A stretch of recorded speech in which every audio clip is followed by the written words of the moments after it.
Hello, hello.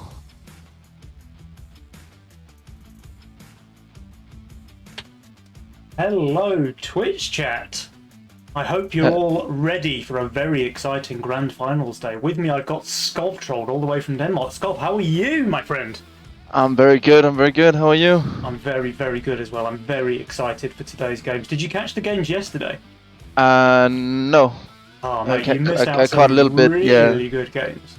We had some underdog victories, we had some upsets, we had just some really high quality Legion overall.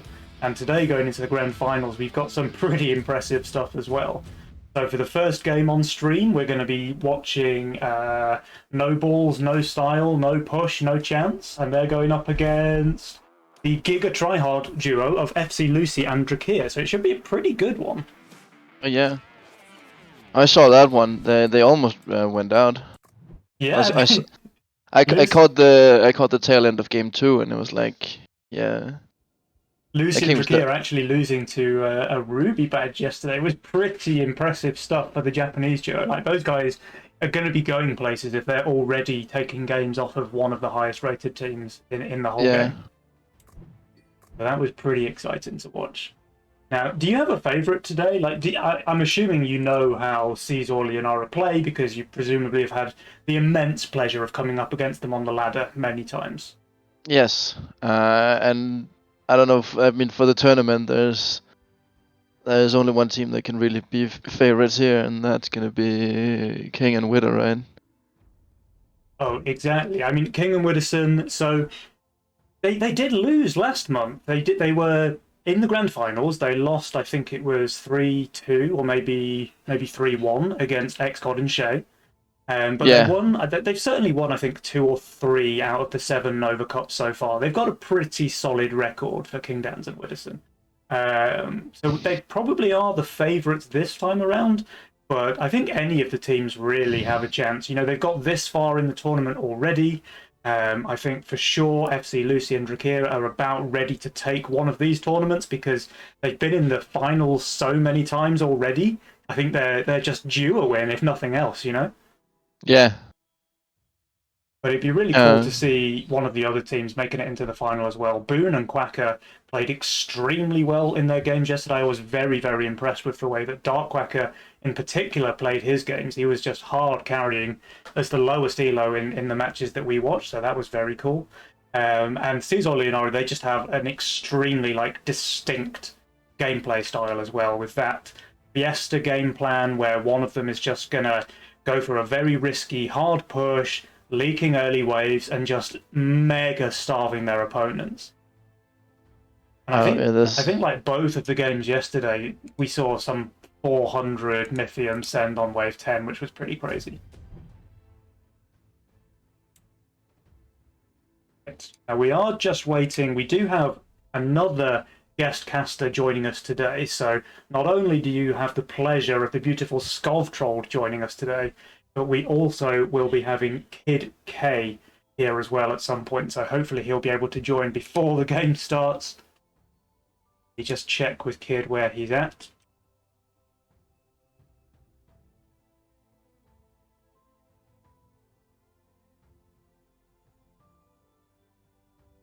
So Skovtrold, when are we going to see you playing in one of these tournaments again? I don't know. When I get good, I think. Hey, I mean, you and Chuvas had one of the most exciting, best of five final series I think that we've ever had in Yeah, it terms was of the Legion tournament history. it's the Like first your, first in-house. yeah, the LIHL, the in-house against that was Widdowson and Adamus, right? Yeah, it was definitely Widdowson. I can't remember. Yeah, I think he played with the Damas. Yeah, but they nerfed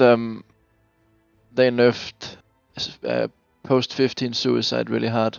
I Yeah, think I think maybe because of Chewis and me, because we really he knew exactly when to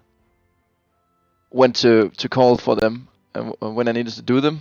yeah. So that was like your kind of your play style, your path to victory was to kind of disable their opponent hard enough so that one of you could just do the suicide push post 15 and close out Yeah, the game on like 16, 17, whatever. yeah, exactly. Yeah. That was a really intense matchup. So I'd love to see the Kalmar duo back in action in the Nova Cup one of these months. Yeah, that'd be great. I mean, I've had a busy last weekend of the month schedule these past 3 or 4 months. Like ever since I casted with you the last time, I haven't had the time to play. So That's a shame, man. Imagine letting your real life take preference over Legion. That's just yes, I mean, disgusting behavior.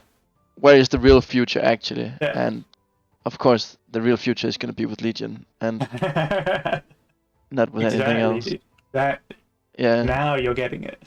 This is the game that's hitting the mainstream audiences real soon. I can feel that. 100%, dude. We're going to be on ESPN next month, I think. By the way. Yes, of course. Yeah. You know the Dota 2 esports scene. Yeah. I watched Yeah, Dota 2 for a long time. They have been on ESPN. That's what the meme was from. yeah. Dota 2 is going to be nothing compared to the Legion. I mean, it's just such a flashy game, and so much going on all the time that you, it's a real crowd pleaser. Absolutely, dude. Absolutely. All right. Where's my KidK? We want to get this show on the road. And in fairness, we've still got 3 minutes before the allotted time, so we can't exactly say that he's late.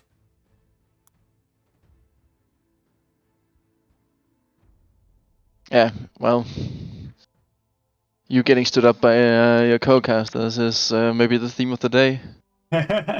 Well, to be fair, the main event is already here. You know, you've been here waiting for about 20 minutes yourself, so Yeah, that's true. we've got the important guy, and if this KidK pleb decides to show up, then that'll be a bonus. But it's not the end of the world if not. You know, we've got Skovtrold, the man himself. I love how you put the 19 Gatling win rate. That is disgusting, dude. Like, how do you manage that? I thought Bonnie's was impressive with his 29%, but how do you do 19%? Did you see how many? What is this? Well, I've played 6 games with it or something. Yeah. I think that I don't like the style. Well, I can tell you the exact number of games. Let me bring it up. We are padding for time, so, you know, why not? Yeah, sure. You have... It's more than 6 games, dude. It's It is more quite than a lot yes. more than 6 games. You have I think played it right when it came out. 26 games. Oh, 26 games with Gatling gun. 5 wins and 21 losses. Is that as an opener or? It's mostly as an opener. Yeah. So 3 wins, 14 losses as an opener, and then a few games where it's not an opener. I think I played it a lot right when it came out, and then Just I stopped. figured. You Then I didn't like figured. it. You thought this is not for me. I'm gonna leave it alone. Yeah. This is not what I'm gonna do. Yeah. Meanwhile, Halo, your best unit, 61.5%. So you're a Halo enjoyer. I guess you could say that. Yeah.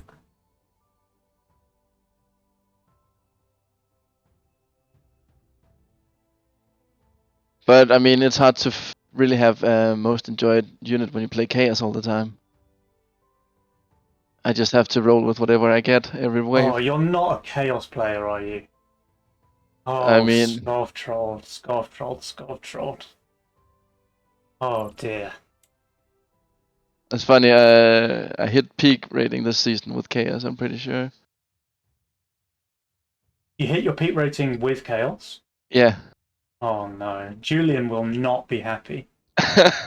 Julian is not a Chaos enjoyer. No. No, he's very anti. I'm not the biggest fan myself, if I'm perfectly honest. But I don't have quite the same level of hatred that Julian has. I used to play it a lot when it was 6 income. Then I went away from it because now there's no real reason to play it over greed. And then, I don't know, being away on vacation for a month just left me in the shambles skill-wise. So Yeah. I figured, might as well have fun with Chaos. Oh, that's reasonable.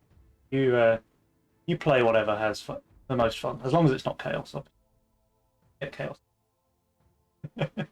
But the fun thing is Chaos. Okay, we have a KidK in the lobby. Maybe you can come and join us on voice, and then we can start the game. Yeah, there he is. Hello, KidK. How are you guys? We're good. Oh, he's here. Yeah, he is here. And KidK. just on time. Amazing. So that means, Twitch chat, we might be able to actually have a game of Legion now. So very nice of you to join us, KidK. How are you? I'm great. I was just scouting out the other teams there for a sec, but Yeah. I'm here now. So you just played a game against Widdowson, right? Yes. Did you give him an easy win so that he's motivated for the tournament, or did you demolish him just so that he's got some stress going into his match? It definitely was a match. I don't know if it was an easy win because of me, but it was fun. It was a good game of Legion, and I'm ready to go on to the next. Nice. I'm not entirely sure if you answered whether or not you won.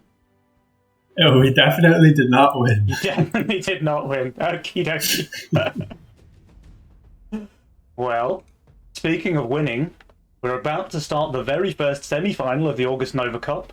It is the Giga Tryhard duo, Drakir and FC Lucy, against No Style and No Balls. Let's get this show on the road. Very nice. I predict double snail from Joshua and Lucy every game. Yeah, I think the double snail play, we did get that in all of the games against No Style and No Balls yesterday, and we had them immediately coming out from Drakir. The interesting thing, though, is No Style, No Balls, they're playing Greed. Yeah. Well, they neither have style nor balls. I don't see any chaos there, so... No Style is correct, by the way, because look at this, a disgusting lack of monuments in both lanes. I mean, Oh, wow. 0 monuments is kind of stylish. And meanwhile, we've got the double golden statues for Drakir and Lucy. That is pretty amazing. Pretty. You do see YOLO from Jashir, probably looking towards that cat start. Yeah, there it goes. Yeah. He's got a pretty nice YOLO roll, to be honest. I think the Nekomata and the Polywog are basically the only units that you need for like the first 7 waves of the game. Yeah, just about. You got the Disciple over the top there, too. Problem with the Disciple is that he doesn't really have anything to go with it, apart from more Disciples. Yeah. Maybe the Pilgrim, but like... Pilgrim heal becomes pretty relevant once you start to get a Star Caller online. I mean, that's true. I think the Disciple is kind of self-sufficient, though. Like, a Star Caller surrounded by 6 Disciples is insane amounts of damage. Yeah, that's true. And here's the double snails, and here's No Style Nobles preparing for it. We even have a Peewee added in Nobles lane. Yeah, Make sure that he doesn't leak with the Oathbreaker.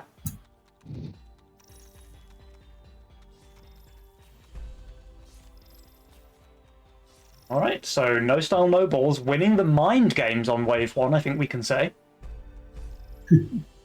Yeah. See what Jules has to say after this.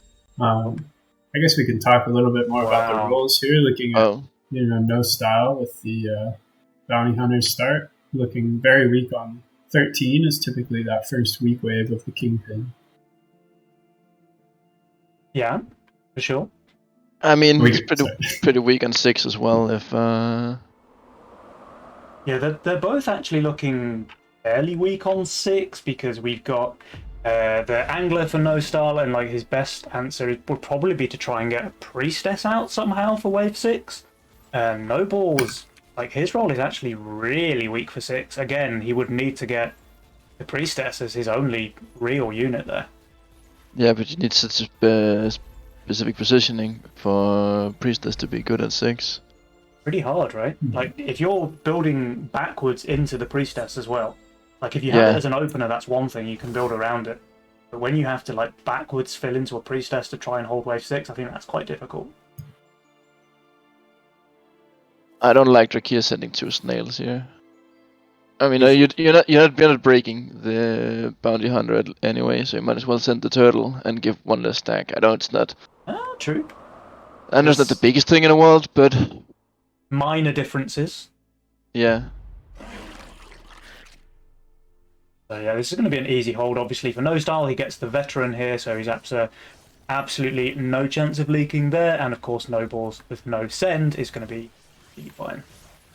We do see Nobles already putting the pressure on Drakir. He's got 65 Mythium in the bank, so he's only done that king up on 1, now into save for whenever. But Drakir, he's just really, really strong, at least until wave 6 or 7. He's just not going to leak, right? Oh, not with the cat and the... Well, it's not going to be a Seraphim for wave 4, though. I assume he just turns it into a Devilfish now for the tank value. You could even think about adding like a Wanderer. There you go, straight for the Pilgrim. So now he's just amazing on wave 4 and 5. But he needs to remember to, like, the Seraphim is so much worse, I think, than Devilfin. Yeah, agreed. 100% agreed. That should be a Devilfish. But he doesn't get a send, so he's not going to be punished. No. And he's only tanking 2 mobs here, so it's perfect. Lucy, pretty comfortably gonna hold this 80. See if she goes to 7 or 8 workers. Oh, this Atom! Look at this Atom! 10 HP. Okay, she still leaks. It didn't kill anything. Yeah. That was pretty hype, though. I was excited. Yeah. All right, here she comes does go for the brute. Now this might actually be dangerous against Nobles because remember he still hasn't spent any Mythium apart from that king up on wave 1, so Nobles starting to get starved a little bit himself. Oh wow, yeah. See the brood and the snail coming out. Yeah, but it's a pretty strong wave, yeah. Yeah, it's fully on value. I expect he'll go straight 7 after this. Yeah, and that might be pretty dangerous for Drakir, honestly. Oh, the brood added last second for Drakir into no style. Drakir has re-rolled now as well, by the way. So he's got a mana user for his disciple in that Lord of Death, and he has the Tempest as well to give those Lord of Death dragons extra damage, which is a pretty nice synergy. Look at the Oathbreaker damage from Nobles. 1600 damage. Yeah. That's some good damage from a 95 gold unit. It had more damage per gold than the Daphne. But he actually sends on 6. We were pretty sure that this was going to be a wave 7 send. And I kind of think this is a mistake. Like, Drakir might even just hold this. With the Disciple, is the Devilfish taking, Desert Pilgrim providing a lot of extra he ups the split with the Polywalk. The Devilfish is just such a good tank on wave 6 as well. It's going to live forever. Yeah. And Lucy got to her canopy as well. Yeah, so Lucy's never leaking here. Especially not against an income send. That should be a free hold for her. And let's have a quick zoom into Drakir's lane to see if this 160 Mythium send achieves anything or not. That heal just misses the Devilfish there. That's kind of big. And now he's going to die before getting another heal. Oh, and the cat and the Disciple are focusing 2 different things. Okay, so there will be a leak in Drakir's lane. But it's a 45. No, it's not even. Does he kill the last Rocco? Oh, he doesn't! Oh. That's so close. 3 HP. That is terrible. Yeah, I think Drakir is pretty happy with that, right? He's been starved from wave 1 until wave 6, and he leaks a Brute, a Rocco, and a Lizard. I'm pretty sure he's happy with that. No balls. Finally pushed 1 worker. Amazing. Yeah, the left team has a pretty decent worker advantage. Yeah. Jules only gives them a 3% edge, which I'm not sure that I agree with. Yeah. Yeah, both of them playing overvalue. But I think fighter value is being valued too high in the score-wise. Yeah, early maybe, game. Right? Nice. Sunglasses. Very nice. Perfect. I think it's kind of okay for No Style to be playing overvalue though, because he is playing bounty hunters, so you kind of turn that overvalue into power spike, round wave. Yeah, definitely. Very true. I'm kind of curious, when do you guys think that No Style No Balls aim next? I don't know. Like, it almost has to be 11 with the PTA, but then there's Divine Blessing available, which is possibly the best defensive spell in the whole game, like as just an emergency, I need to hold this wave right now button. I mean, there's nothing else that gives you quite the value. Yeah. Yeah. But we also see just, Pilgrims already on Jashir's side. We also know that he has the LOD. We see that Lucy has a Pilgrim as well. These are units that are very powerful on 11 regardless. Yeah, true. Lucy's looking really weak on 12. No. Okay, they answer our question. Here's the sends on 9. But have you seen Lucy for 9? Lucy has nothing. And she has Gate. Yeah. She'll need to income send for it, but Gate is amazing on 9. That's true, but Gate is the only melee unit apart from the Canopy. He just rerolled, Kid. That's very good. I'm sure Lucy's very happy with that reroll, especially when she has pretty much perfect gold to get it down on the board as well. Yeah. Lord Jashir does a little pawn shop, gets out a full Samurai Soul. Yeah. So Drakir with that Samurai Soul should do pretty fine. He's only getting another 160 send, which is the same he got on wave 6, by the way. Mm-hmm. They are respecting the sense, though, doing some king ups. Yep. Yeah. I think if they hold this fully, they're in a very good spot. Drakir and Lucy are both basically on value as well. The cat is tanking too much, though.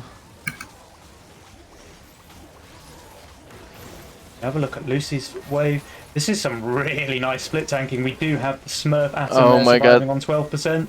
The hero Smurf. Oh wow, the hero Atom. Smurf, that is so big. That's just going to be a hold now. Just barely.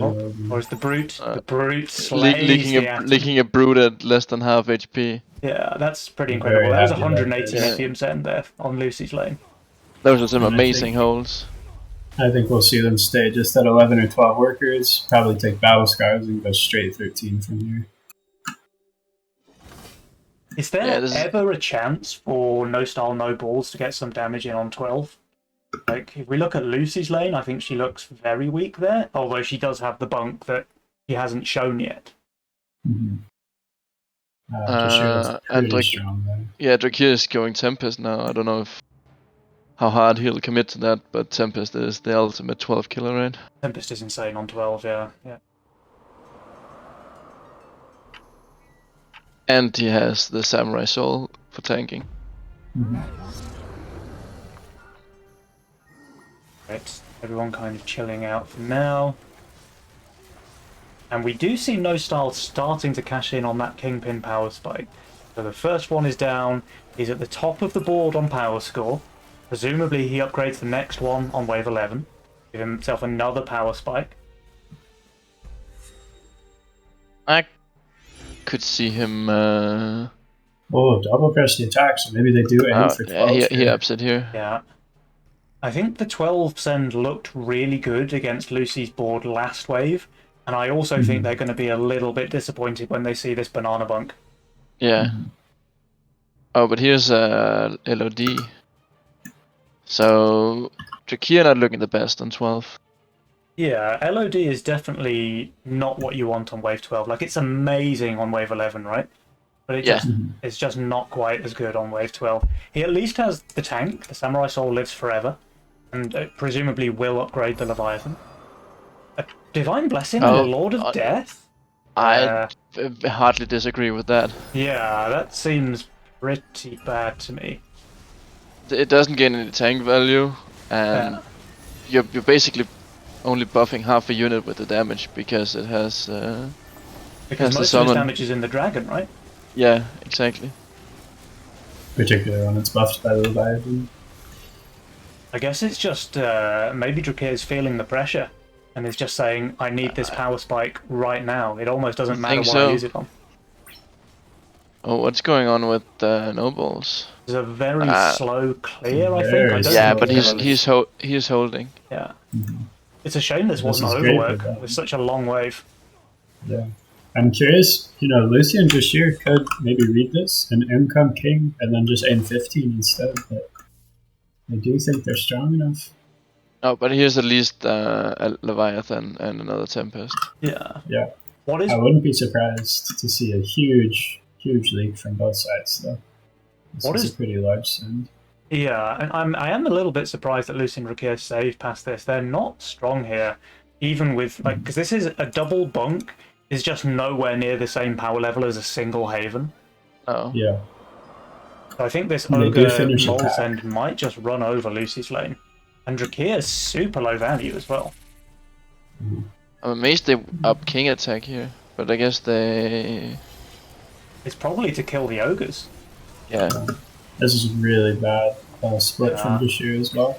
I don't know if he's getting destroyed. He doesn't even get the second summon on his Lord of Death. And his Samurai Soul is just doing DPS. Oh dear, this is bad. Yeah, this is not well played.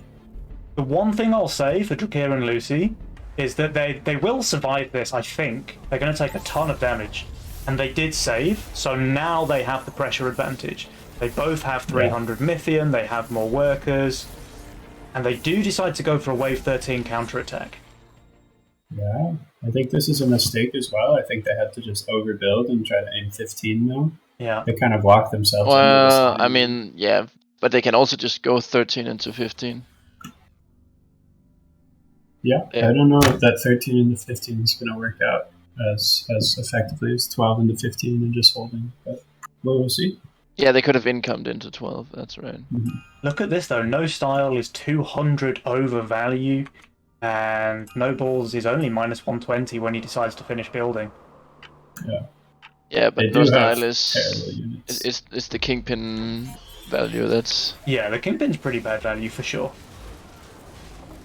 This Millennium very nearly ran it down, by the way. I was kind of worried that was going to get obliterated by the wave. I mean, it dies here. It dies here, but it nearly died before anything else. Yeah, that would have been completely horrible. Now it's just terrible. Back at No Styles lane, the Kingpins are going down, and as soon as the Kingpin dies, all of these Sea Dragons become pretty much worthless, right? Because their spell just doesn't do anything anymore. Yeah. Drakir leaking 4 golems. Well, that's a 50 gold shutdown. And they didn't go for any king attack, so they're going to take a ton of damage here themselves. Yeah. Here also leaking to the single Dino Send. No Balls has not pushed at all since this send. Yeah. So that indicates they want to save and go a bit longer. Maybe for a wave 15 or 16 play. 16 looks very juicy against Lucy and Drakir. Yeah. But they also saved for the most part. They only sent 80. So they do have a big pressure advantage. They can kind of count on 15 coming out, either income or full. Exactly. And this is where the Priestess that we talked about is going to come into play, right? Because the boards which don't look amazing on 15 for both No Style and No Balls are going to have Azarias out of nowhere. I almost think that No Style should just hide this. Yeah, I agree. He doesn't need it here to be able to hold on 14, I think. Oh, a single Priestess does. Both of them does. show it, actually. A single Priestess does nothing. But on the other hand... That's suicided. Sorry, not to cut you off. It can be really nice to see, well, how the wave reacts to the Priestess being down. Yeah. Yeah, Jashir is probably going to leak this and continue to push fully. Yep. And I think No Style and No Balls, they have to read this. Because if they see that Drakir has suicided, they've got to send on 15. Oh, Drakir is super strong here though, right? Yeah, he's going to hold. Double revive. This is a really clutch play actually from Drakir, because if they send here, they do send, okay. I almost thought that they were going to suicide into no send. Drakir only sent a turtle. Yeah, he's going for a post-income Shaman. I think he just didn't have quite enough Mythium for the Shaman, maybe? No, he had enough for the Shaman. No, he's going to add a Kraken. He's going for a Kraken! Yeah. Which I actually think is a bit of a mistake. I think that Shaman plus DTs is probably best in the double Kingpin regardless. Yeah, right? Yeah, he's respecting the Assyria too much. And we do have the double Assyria on No Style No Balls lane, and now we have a million Peewees as well for No Balls. Yeah. And if you notice, No Style sends, but No Balls continues to save. Oh, he's switched after income. So they were a bit lost there for a second. Yeah, missing out on income. A little bit delayed decision making there for No Style No Balls, potentially hurting them because they would have loved to get that income before the wave, right? Yeah. And the Kraken is already down. It is going to be a race here. Here, obviously leaking heavily with his suicide play. But Nobles is holding like comfortably. I think this probably just wins the game for them. Yeah, that's definitely... Because Lucy leaks. Wow, so even despite sending post-income for no-style Nobles, they did make the correct decision there to send after income, and it was the game-winning one. Yeah, and unfortunately that send from Lucy was just not quite correct. Going for the 4 eyes into the Pee-wee scam is never quite what you want to see on 15. What an up and down game this was. Let's have a quick look through some of the waves. So we had those Snail on 1 with no-style no-balls, obviously famous for their Fiesta play. So they realise that, and they know that they have the tell, so they both build against Snails. They get the 6 gold, the 3 gold advantage, which is lovely for them. We move a little bit further into the game. There's a small leak from Lucy on 4 against an 80 send, which I think is very fine. And then this big send against Drakir on 6. Now, I'm pretty certain that this just favours Drakir and Lucy, because it's 160 Mythium send, and he just leaked very, very small. Yeah, definitely. And at this point, they have a really big worker advantage, right? They were favored right up until wave 12, at least. I guess wave 11... Drakir was too scared for wave 11, so he added the Lord of Death, which was then pretty dead value on 12. And then they just took so much damage on 12, right? So this big play from No Style No Balls, the PTA, big send on 12, Drakir and Lucy, they had some good units there, but they just didn't have enough value in those units. Like, I think if Lucy has a full Haven instead of 2 small bunks, this maybe goes a bit differently. But... Well, full Haven is quite a bit more expensive than 2 bunks, though. Oh, of course, yeah. It's a ton more expensive, but maybe a different build path would have got her there, right? Yeah, I think trying to hide the bunk. But yeah, it's just the difference of not seeing the income 12 in the 15 line as opposed to trying to force the 13. Yeah. I mean, they did 74% damage on 13. Yeah, but they lost the game on 12, right? Yeah, that's true.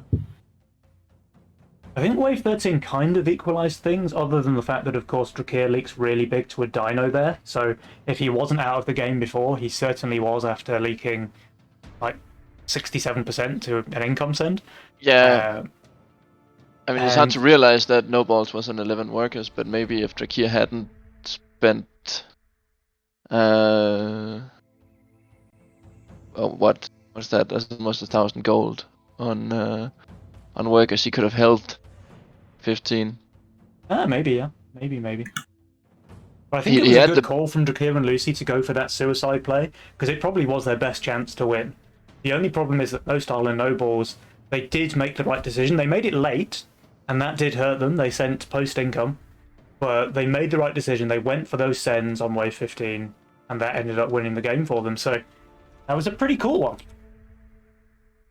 Pretty cool one. I think we need to hop into the next lobby now, but that was an exciting game. Yeah.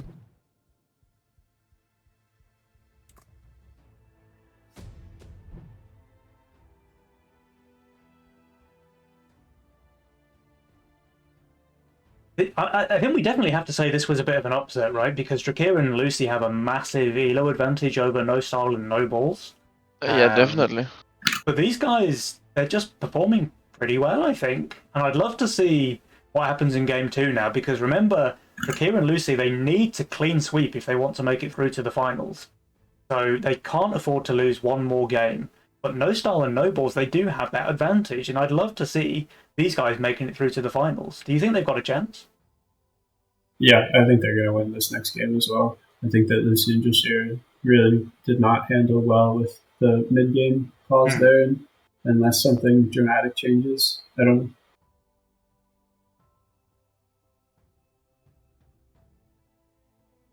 I've seen No Style and No Balls. They always bring out some wacky strategies, and they can be hard to deal with. And if they've prepared for a tournament game, they might just.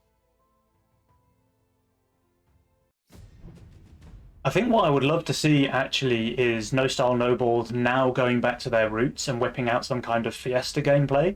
And remember, it's Conquest format, so they're not allowed to play Greed this time around. Mm-hmm. But I also think they kind of have the... and they do. Fiesta No Balls with the Fiesta, No Style with the Cartel. And you know what? because they won that kind of mind game in game 1 with taking the snails and just and building for it, knowing that they were going to get them. Maybe Drakir and Lucy are too scared now to send the snails in game 2.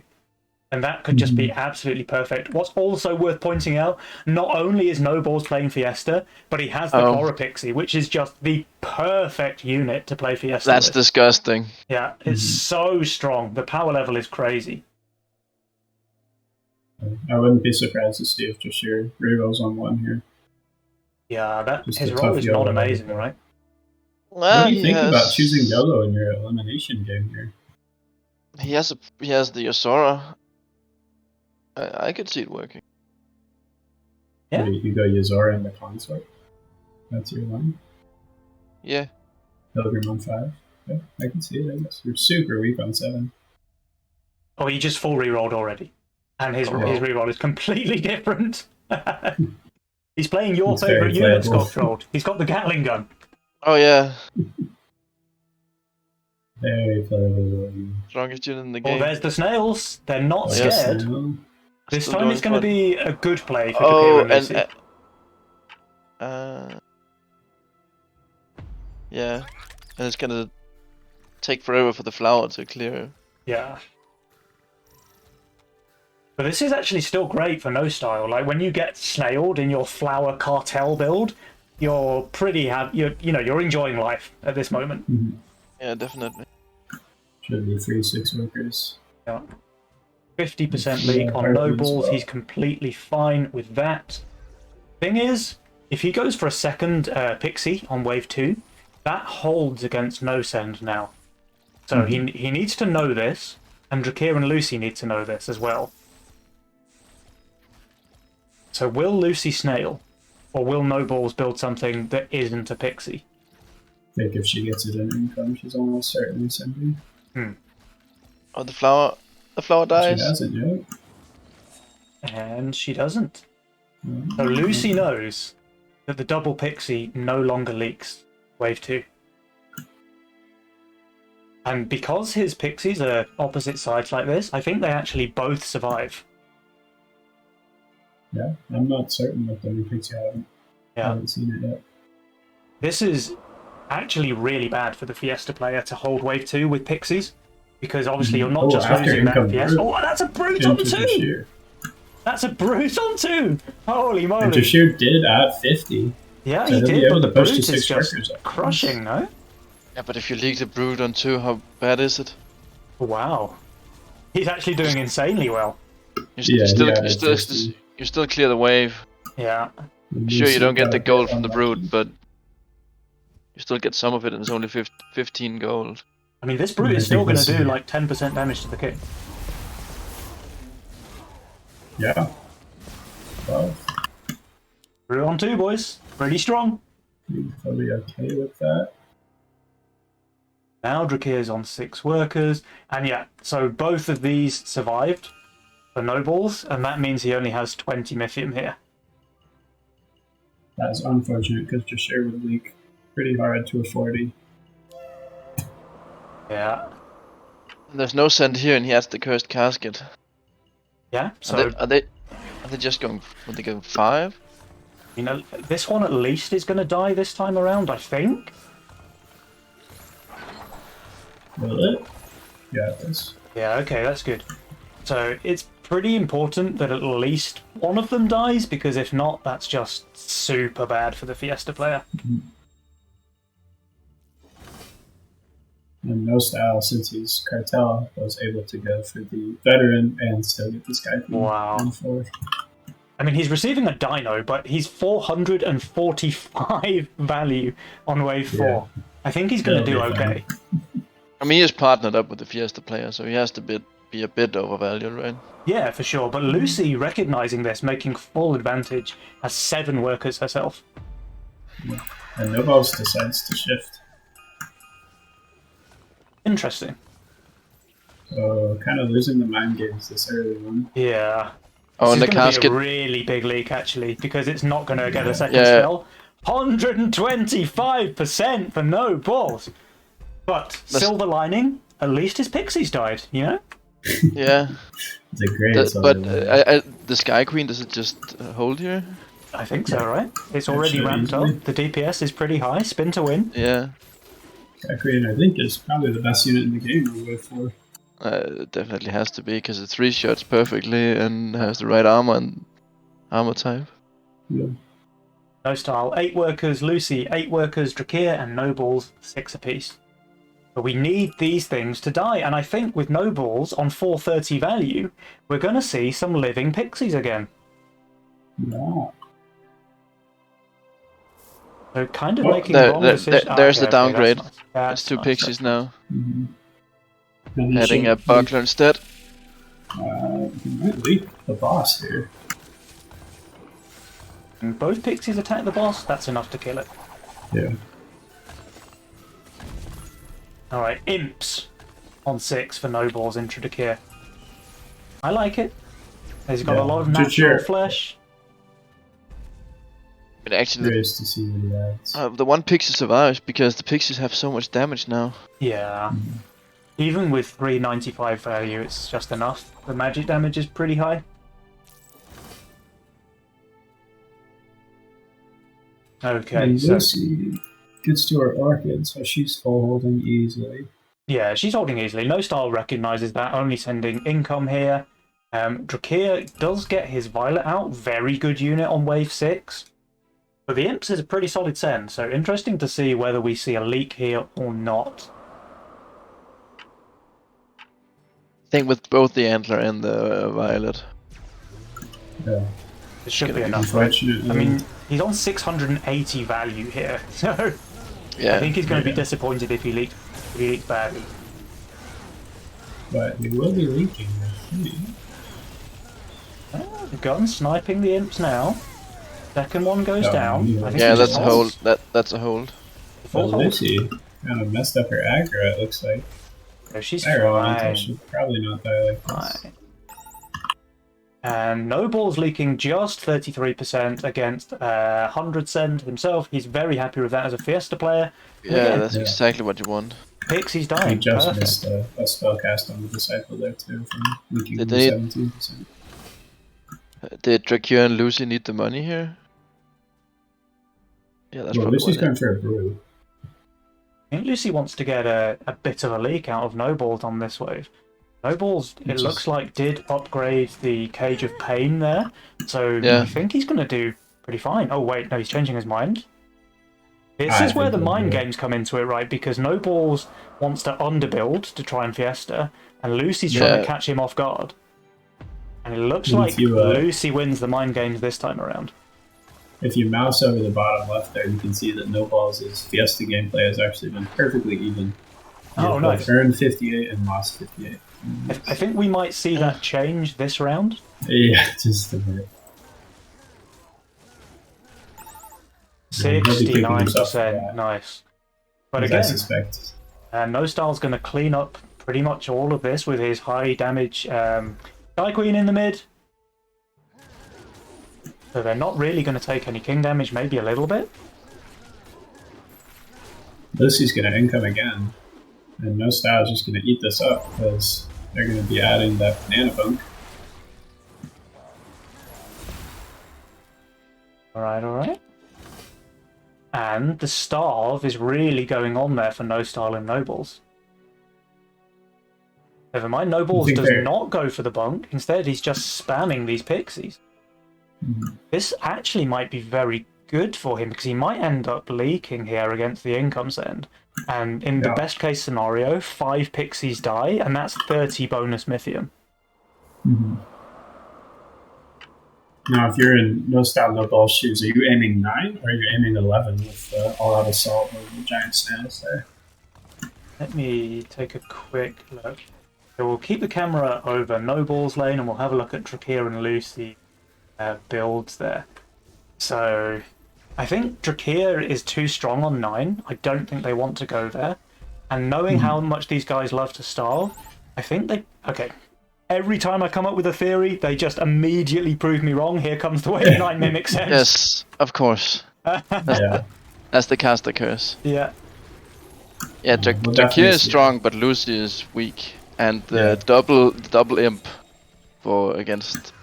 Look at this, by the way. So No Style was scared on wave 8 and actually spent 20 gold boosting his veteran, which is 20 gold he's never going to see again because Drakir just goes for an income send on 9.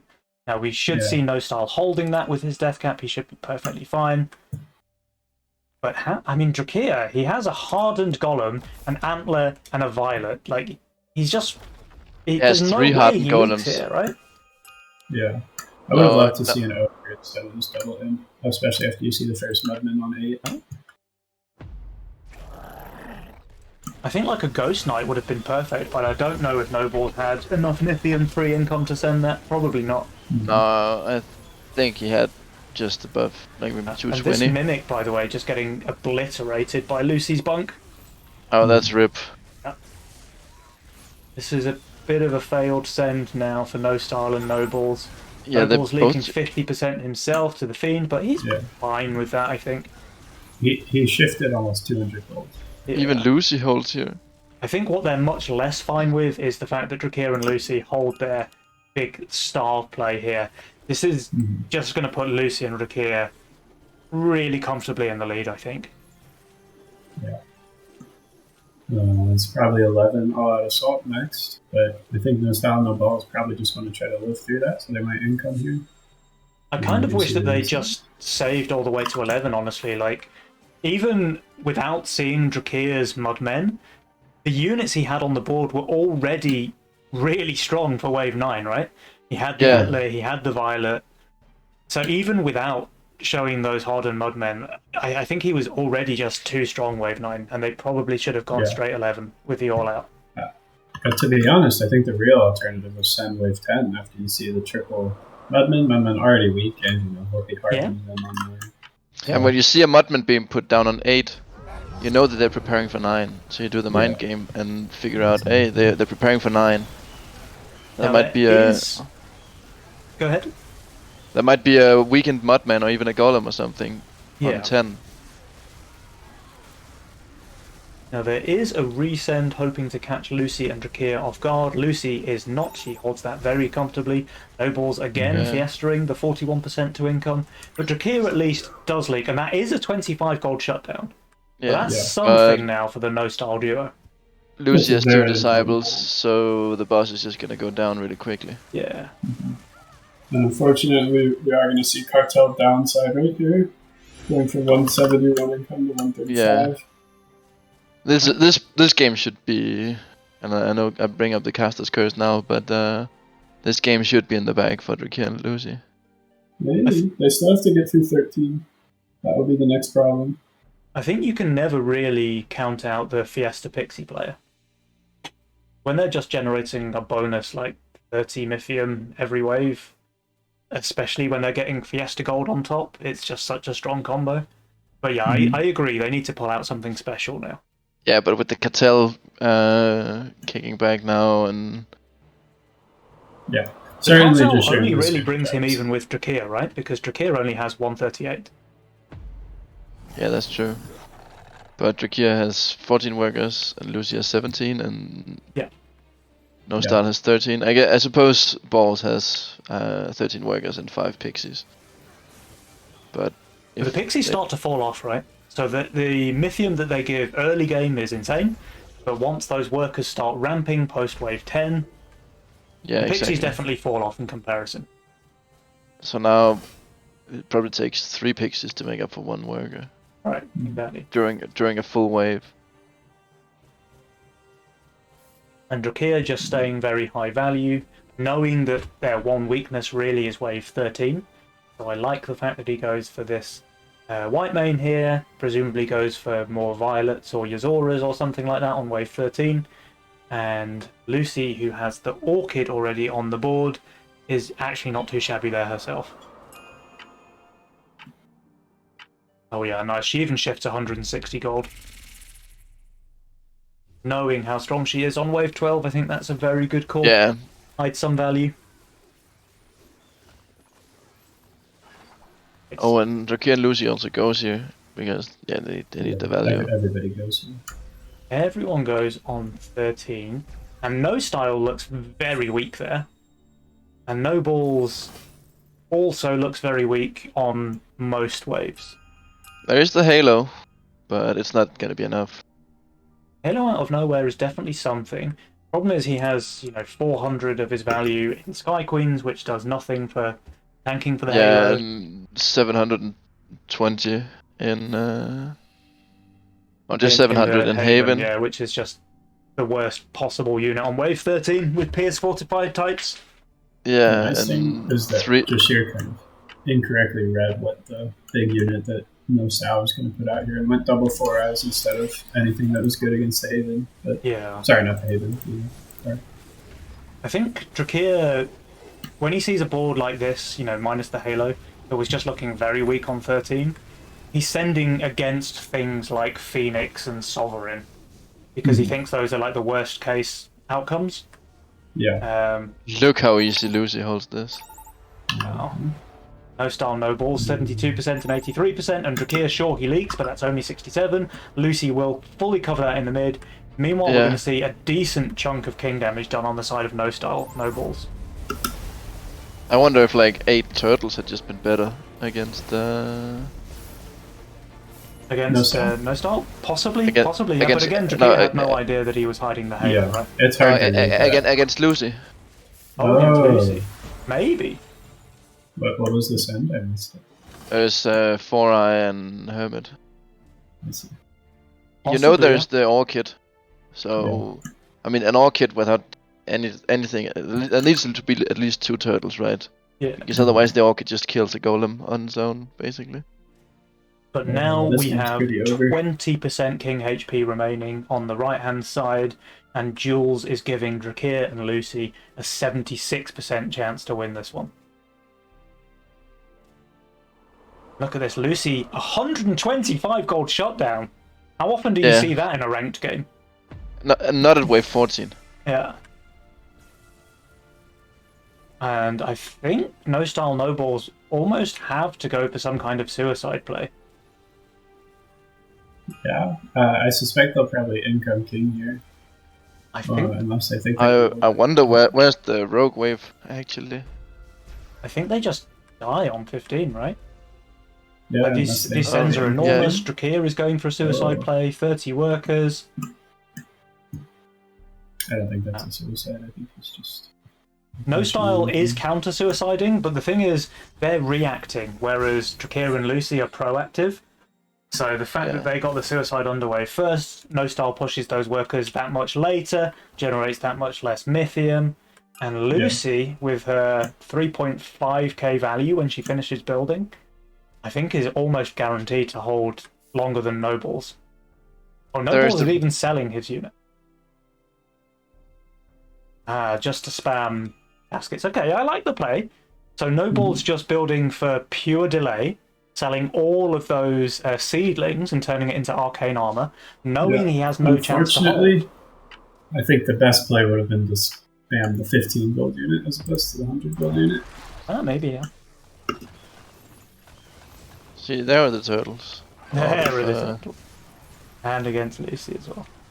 But I mean, now there's a rogue wave on top of the Starcaller plus the 6. So much ability damage, right? No Style leaks 145%, of course. Look at how is delaying for a long time, but I don't think he's going to hold. It's not enough when Lucy holds. Lucy does full hold with half, like a decent chunk of value left alive. With Nobles leaking the king takes damage if the game goes on long enough, I think. Yeah. Victory. Wow. So Drakir and Lucy not happy to lose 2-0 in their semi-final, bringing it back with the first of 2 games they need to secure a place in the finals. No Style, No Balls, now 1-1 against possibly one of the tournament favourites. And this was a pretty... this game felt a lot more one-sided for Drakir and Lucy, I think. The first game felt pretty close at times, although No Style, No Balls obviously had the pressure lead. This game, Drakir and Lucy kind of felt like they were in the lead right from the start, especially when, we saw this Wave 2 Brute from No Balls, and Drakir basically just full held. I think from that point onwards, Drakir just had such a good position in the game. If not from Wave 2, then from Wave 4, when No Balls leaked 125%. Yeah, right. Pretty sure he killed a snail. Yeah, he killed a snail and then leaked everything else. Yes. No balls and no style kind of missed every single coin flip, getting snailed on one, maybe not a coin flip in this specific matchup, but then the brute on 2 obviously fails that coin flip. Here just adds 2 peewees. And then on wave 4 decides to shift 100 gold. If that casket is upgraded, then he's leaking, maybe just the double DT, I think it is. And that looks great for them. And then on wave 6, Drashir obviously hard reads that and sells his peewee. If they just go 7 there, he's going to struggle greatly with just this huge natural defense there. Yeah, for sure. Yeah. And then also on wave 9 when he sees the triple movement. Yeah. No balls leaked from 6 to 10. Yeah, those were all pretty good leaks for them. Just because it builds up the Mythium and pressure advantage, and of course he's actually not losing any gold from those leaks, so that does give Lucy and Drashir a slight boost to their economy. I think if there's one big turning point, other than like the wave 2 and the wave 4, got to be this wave 9, right? Like no style and no balls. They were putting a bit of a starve on. They get these, and they are big sends on 9, but Drakir was just so strong there with his antler, with his violets, and then of course the triple hardened mudman just meant there was no way he's ever leaking there. Mm-hmm.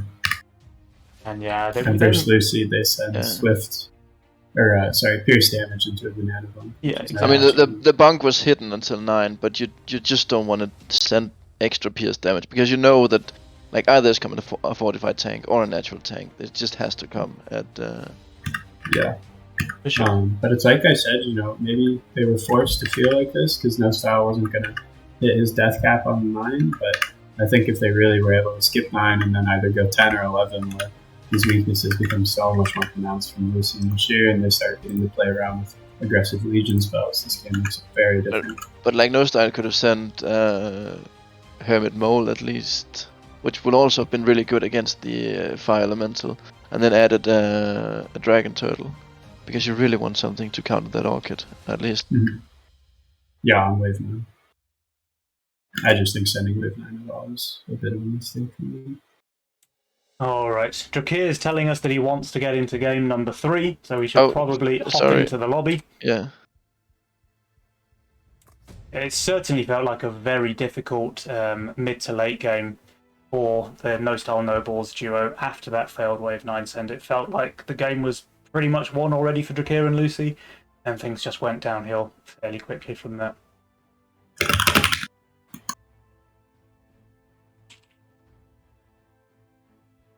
But now there's no YOLO for Drakir, and was it Greed for Lucy? I think it was Greed for Lucy, yeah. And I think we'll see Castle and Greed. What are we going to see? Will we see more Fiesta shenanigans from No Style No Balls, or are they going to try and mix it up again?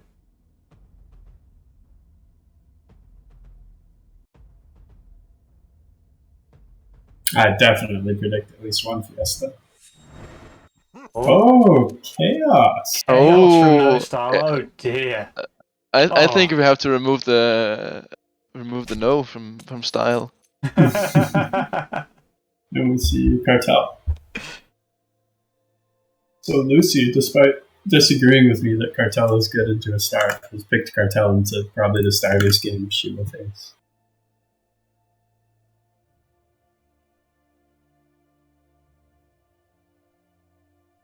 Yeah, I can see No Style not starting with the fist, since they've been getting a snail on 1 both games.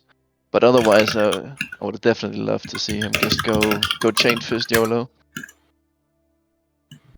Or Chain Fist Chaos, since YOLO is a roll. Drashir has an excellent Flying Force roll. Lucy playing with Gun, going to be very easily hitting her Wild Stream. Regularly, you can't hit 95 gold playing Gun on wave 3, which is the breakpoint needed to get Wild Stream as well as 5 workers. But this will favor her greatly. No Style opting for a strong Pierce range unit with his first Chaos roll. I think that's an intelligent decision. And No Balls looking at a 4-worker banana bunk start on his Cartel. Yeah. Now, if I look at these rolls, the one thing that really screams out to me is that Drakir absolutely sucks on wave 4. Like, how is he ever holding like a double DT send on 4? He just doesn't, right? Yeah.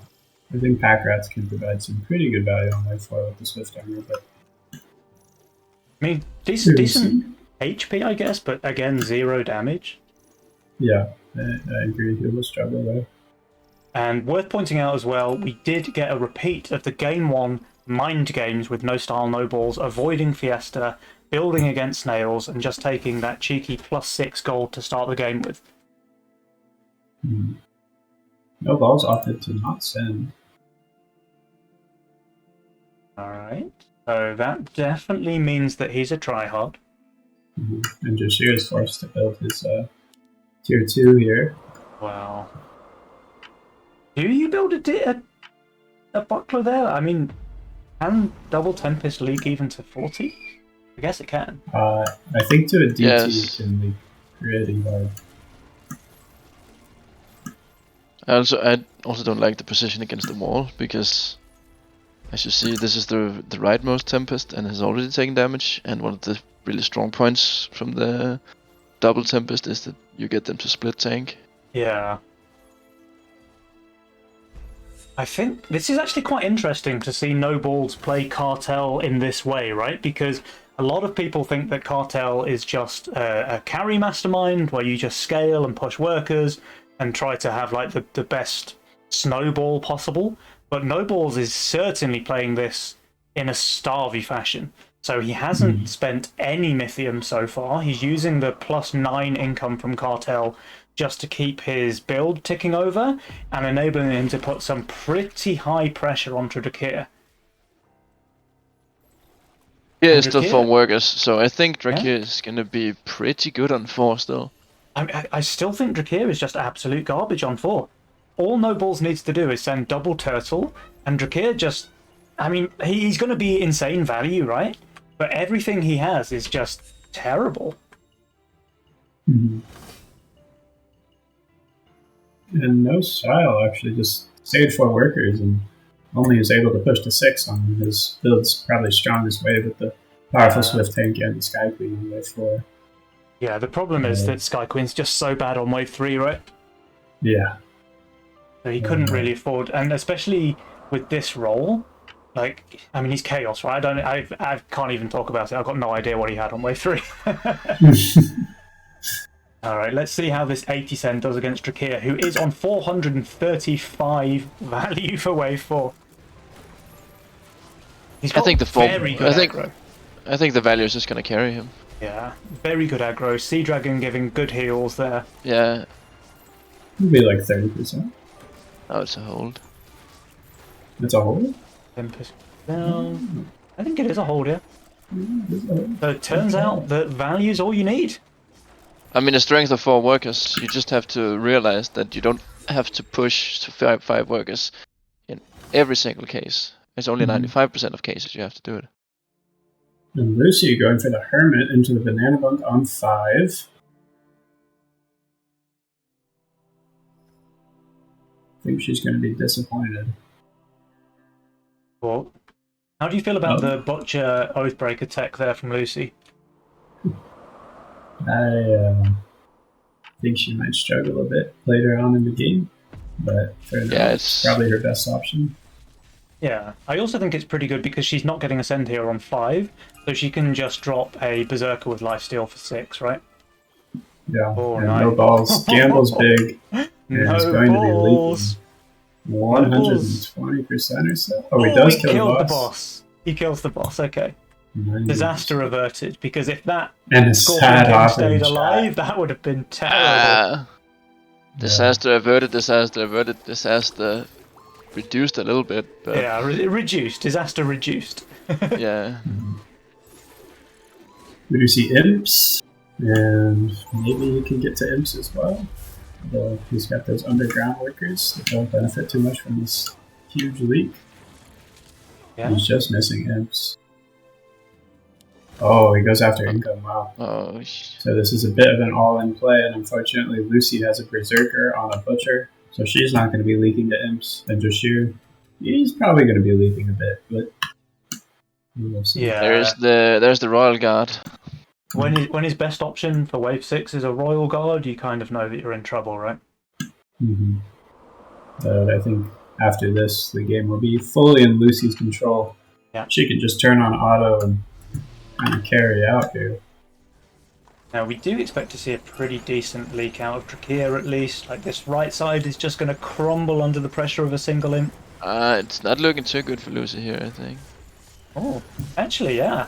The double imps, it looks like, is enough damage to overpower the Lifesteal Berserker.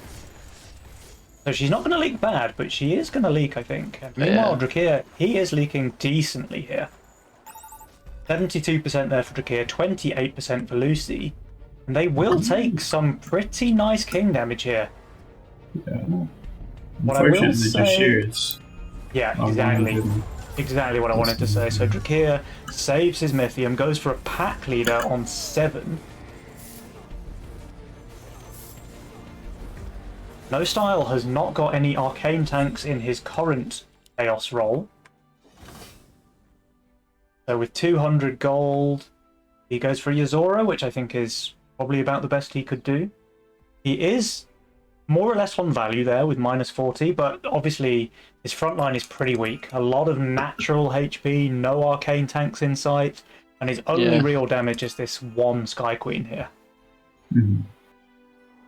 Unfortunately, it means that No Balls can't really hunt his 2 pack rats, which this is kind of his strongest wave, but he has to hold the middle here. He has to. He's getting a pretty big send himself with the double brute snail there. So the bunk is tanking one of the brutes. That's big because it means the canopy won't get overwhelmed. Even getting sniped, that's pretty solid, because now this one's going to get sniped as well. Both brutes down is a guaranteed hold now for No Balls. And the pack No leader Style, oh no, the 15% HP pack leader. Oh, that's pretty unlucky there. It's actually, I think, pretty guaranteed with his positioning, just because the Sky Queen is on the right side. And so the Violet in that third column will always be attacking the pack leader.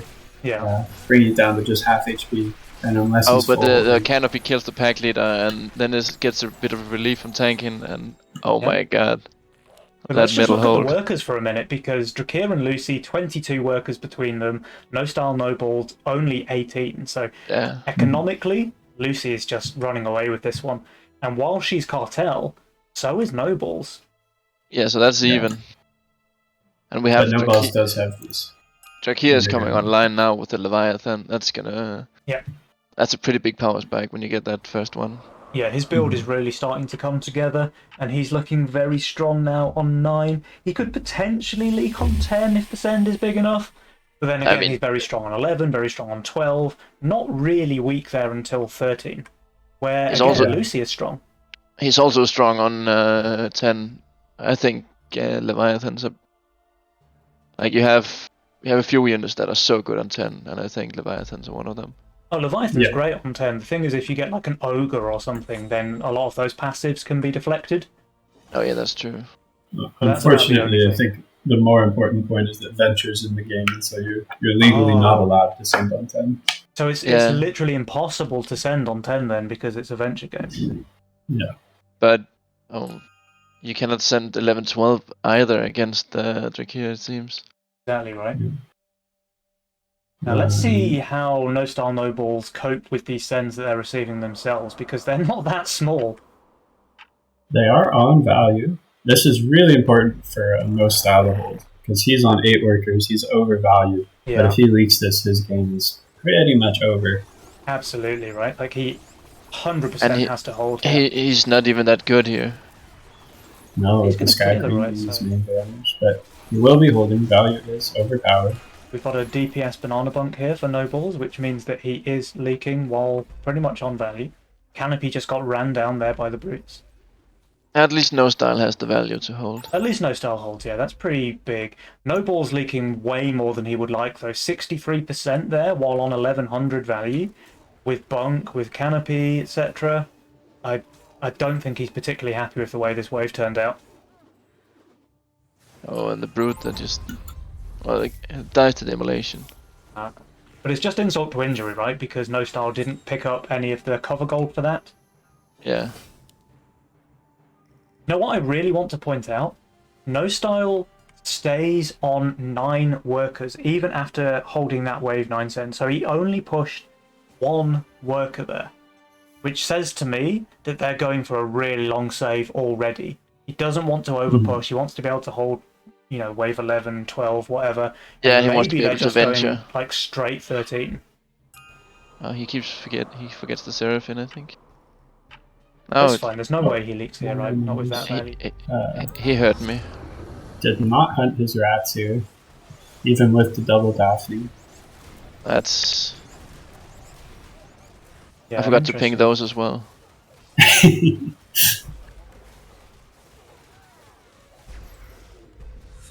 Oh, okay. And they do go here. Although no balls pops for an after income round. It must be, right? Oh, I don't like the bunk position there. Would have put it at least.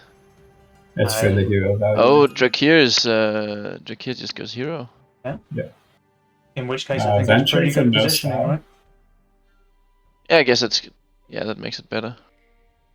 Maybe Nobles just goes hard in for the starve. Look at this though, 52 income on wave 11.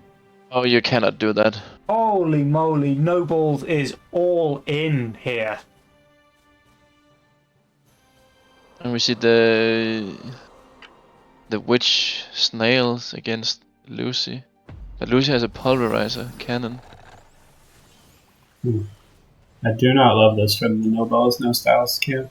I think they probably just have to suicide now, right? For 13. I don't see any other line of play really. Nobles is just so all in on this game with the and No Styles went venture. Yeah. But that's not really a great way to scale into this game. Lucy's barely leaking, feeding her shutdown. Shutdown is something at least, but it's just but 25 gold is. And they're not holding No the he's here. barely holding his income send. No balls leaks a decent amount, let's say, to the income send himself, and now they're going to take a decent bit of king damage as well.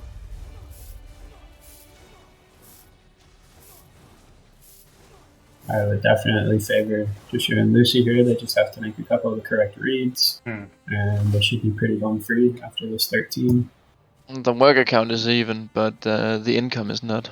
Yeah, I mean, Lucy's just going to shift 300 gold here because obviously she's amazing on this wave, and she's just going to drop a Sovereign for wave 13, and then what are you going to do, right? Yeah. Lifesteal Sovereign plus Berserker, and of course we saw No Style spent his Mythium on wave 11 to get a baby leak on Lucy. So, and there's also the Pulverizer Vulcan Cannon, which, like, when you have fast attacking Pulverizer against 13, the wave, it's like there's only 5 creeps from the start doing damage. And look at this as well.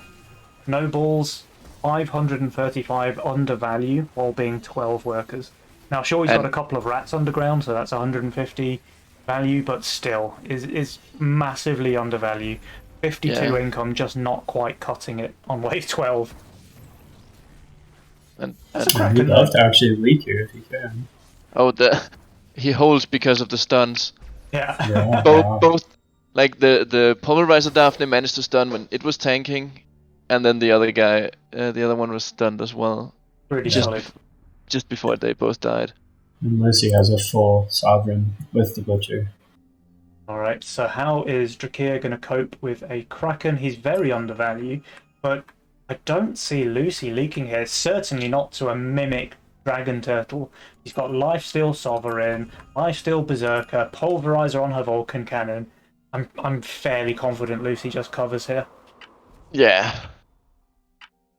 There's so much tank value before the Sovereign. And meanwhile, if we have a look over at No Style, No Balls, well, that's a different story. No Balls is not holding this. The only question is whether No Style is going to hold, and then if that's going to be well enough to cover. I mean, No Style does have the council buff on the Arctair. Drakir leaks decently there, 129%. No Balls leaks 100% of his own. Lucy, as expected, is holding her lane, and No Style is holding his. but I don't know if he's got quite the same power level mid that Lucy does with her Lifesteal Sovereign on full stacks, just easily full covering that. So a decent chunk of king damage on the side of no style, no ball, and their only line of play now is to suicide push on no style, and it looks like he's going for it. I mean, they're both suicide pushing. Well, they have to, right? Because no balls isn't holding anything either. But they're gonna be leaking 14 no send, and then 15 they're just gonna be leaking so much faster, even though their sends are gonna be bigger. And Drakir, reading this, is going for the push of his own. So Drakir now 2100 value, putting all of his gold into workers there, 22. So we are going to see a wave 15 race once again. The problem is that Lucy's just going to hold longest. Yeah, there's no way around it. We also have the Iron Maiden now on Lucy. Now, No Style did not manage to Chaos Roll an Arcane Tank for the wave 15 send, so that's going to make his covering job that much harder. No Style did hit the best unit in the game to stall, though. The Orchid, you mean? The Looter. Just Looter spam here. Okay, so he just builds a million looters. Yeah. But they're both leaking here. Leaks. I mean, they actually might be dead. No Style managed to get his Sky Queen killed here somehow. So, yeah, I think the game is over to no send. Nah, it's only 9 creeps. No Style, no balls, no send, no win? No style, no balls, no send, no king? Yeah, I think they're going for no king. Yeah, they're dead. Oh yeah, they're just... Okay. It's just over. Natural causes GG. A little bit anticlimactic. I kind of wanted to see that wave 15 race play out, but to be honest, it was only going one way. Drakir and Lucy were going to win that race on wave 15, I'm pretty sure. Lucy just... Alright, Lucy actually just had 35 more value than... Than No Style, Than No Style, yeah, but... But No Style was going to receive a much bigger send because Drakir was suicide pushing. So No Style was going to get an extra 100 Mythium at least, and there's just no way that he can hold for longer than Lucy with that kind of pressure, I think, especially with Lucy having Canopy and Iron Maiden on the field. Yeah, Lucy only had like the Butcher as a natural, and then a couple of fortified things. Yeah. But other than that, it was Swift and Arcane. Yeah. Whereas there was no Arcane at all on No Style. Interesting game. Interesting game for sure. I think I would love to have seen No Style No Balls go for a 7 send as well. But I can understand their 6 play there, maybe feeling a bit of pressure. Maybe No Style needed the gold as well for his Violet. I'm not sure. Yeah. But yeah, they didn't really get the damage done on 6 that they needed, and then leaking 88% there. So the resend on No Style was kind of crushing. Wave 9 was pretty good for the duo. But No Balls, 52 income on Wave 11, like... He was just absolutely all in for this Wave 13 play, and as soon as Lucy holds that, it's pretty much game over, right? Yeah.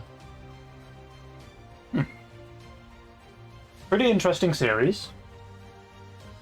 I think we can probably say the expected outcome. Drakir and Lucy, obviously heavily favoured, at least in terms of elo. But No Style and No Balls for sure put up a fight in this one. Winning game 1, and for sure making Drakir and Lucy sweat a little bit in game 2 and 3. Like, these guys know how to apply pressure, 100%.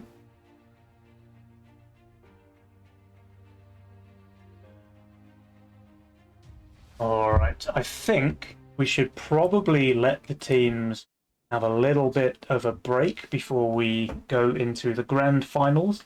So maybe 10 minutes now. Let me contact some of the players.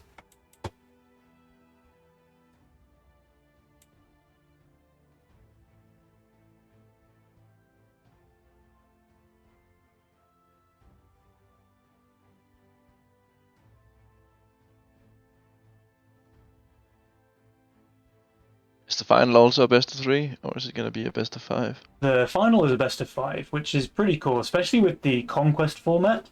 So it means that you get to see some real like mastermind variety, because obviously the players have to win with 3 styles each, claim the crown.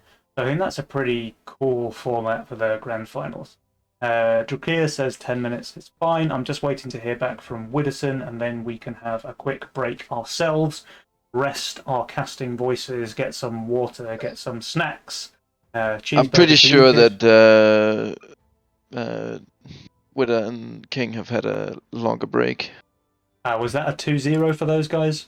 I'm not sure entirely, but wasn't Quacker on the other? They did. They had a 2-0 for King Dance and Widdowson, but so they probably have been waiting for a little while already. All right. Widdowson says 10 minutes works as well. So we will start the grand finals about 10 minutes from now, or well, I guess 9 minutes from now.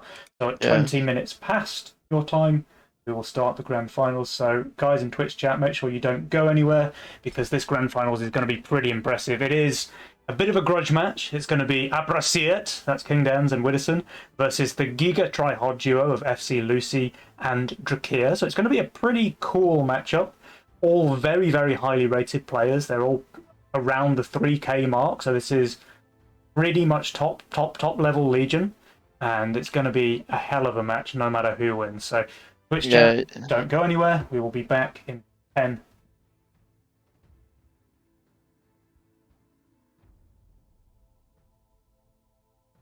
Oh my god, Widdowson is such a slump.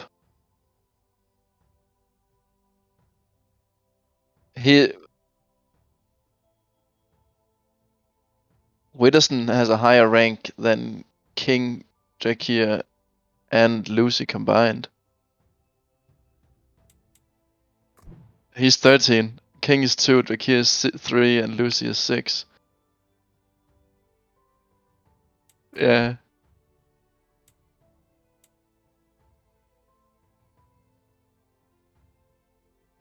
Alright.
All right, Twitch chat, who's ready for grand final Nova Cup game?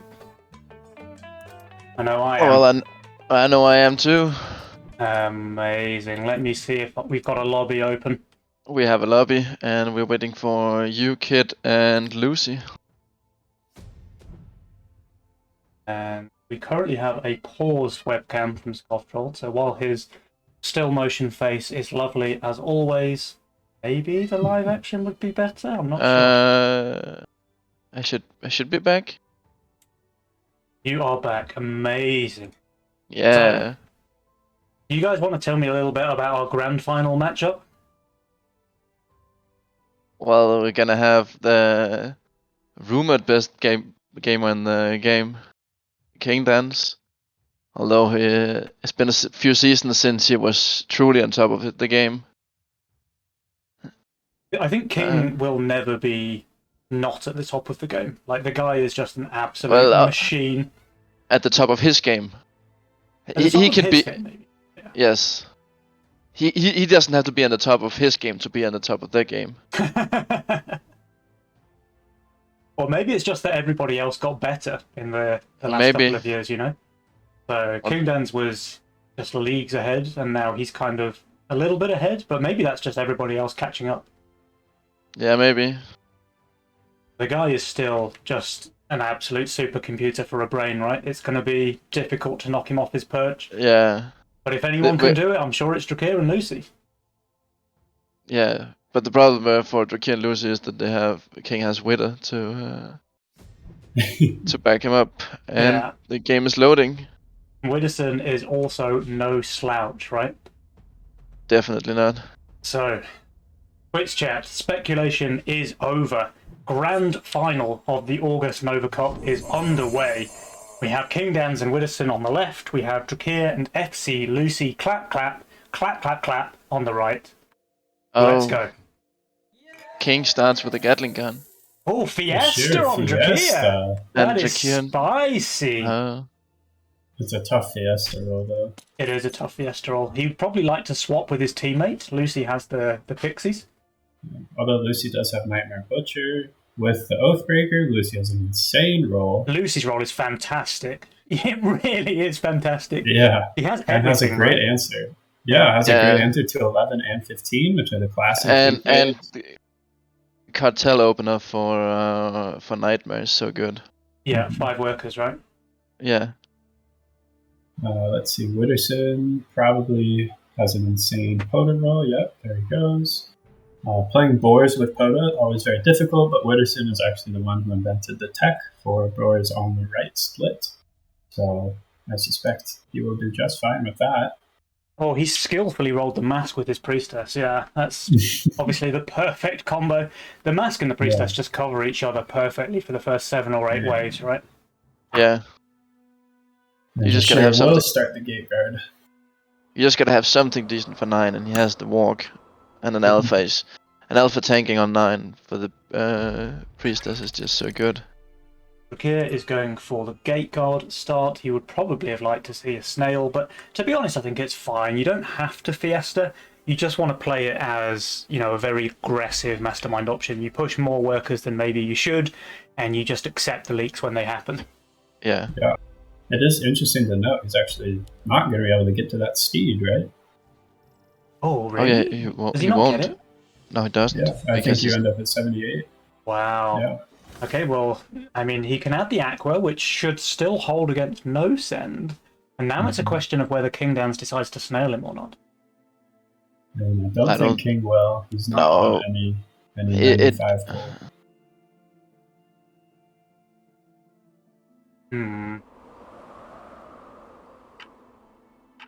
Yeah, looks like no snail for Drakir, so this... Oh, there it is! We see the snail! Oh. Wow. This might be... I think this is actually quite a bad leak with the Aqua Gate Guard. Yeah, especially when he doesn't add the mask in the split or something, yeah. Let's see, does it even get the second spawn? Oh, no, it doesn't. 67% there for Drakir. Right. Okay, I mean, he's getting his Fiesta gold, but 67 is at least 30% more than he would have liked. Yeah, I mean, it's not terrible. That's 16 gold, I think, from Fiesta. and it gets full held in the middle. Yeah. But definitely also allows Witterson to maybe go to 7 workers. I'm not quite sure what the breakpoints are for Poda Mask there, but there is another snail coming from King Dan's Drakir with the double aqua. Is either going to leak very small for a juicy Fiesta, or he's just going to hold. I'm not entirely sure which. Witterson. Does Drakir decide to go for post-income Brute here? It looks like no.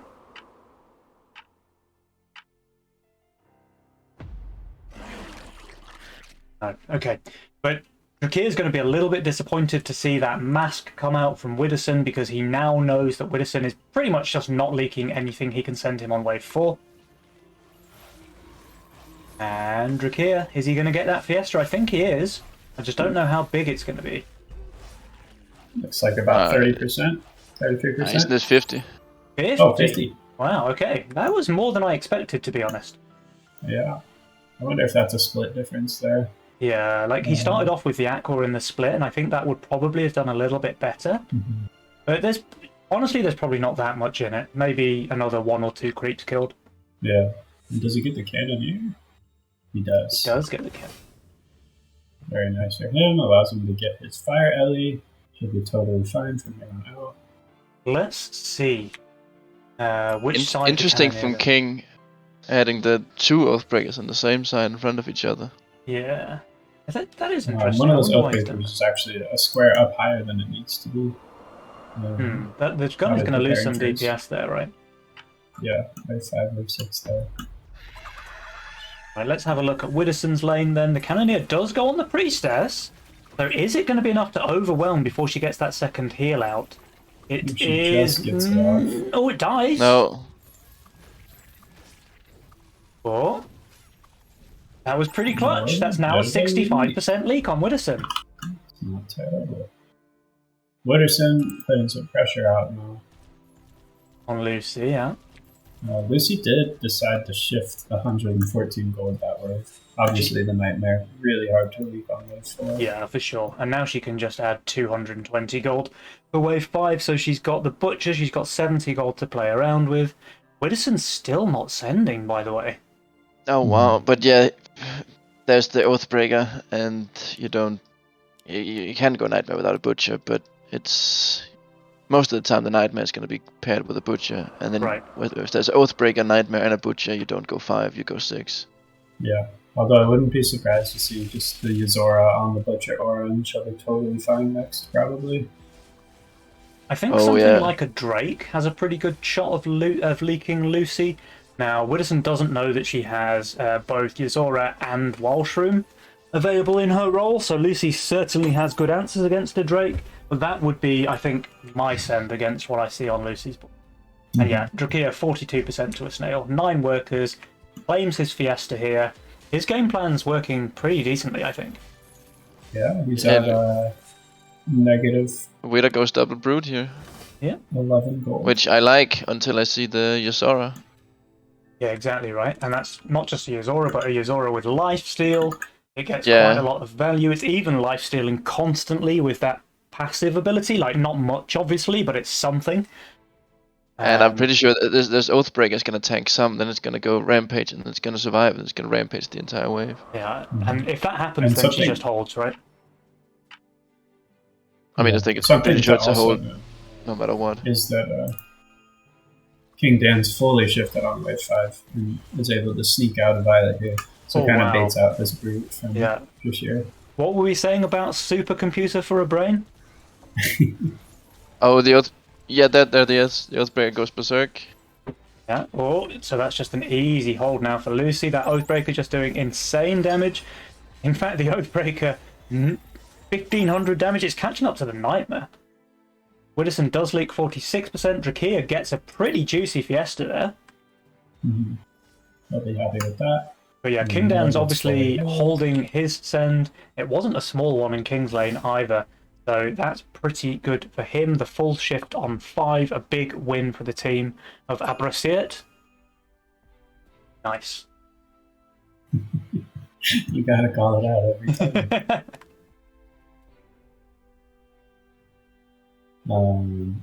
So curious to see what'll be next here. Yeah. How does this work? Who do we ping now to say enabled, disabled? When they're both on the same team? I'm not sure. Very true.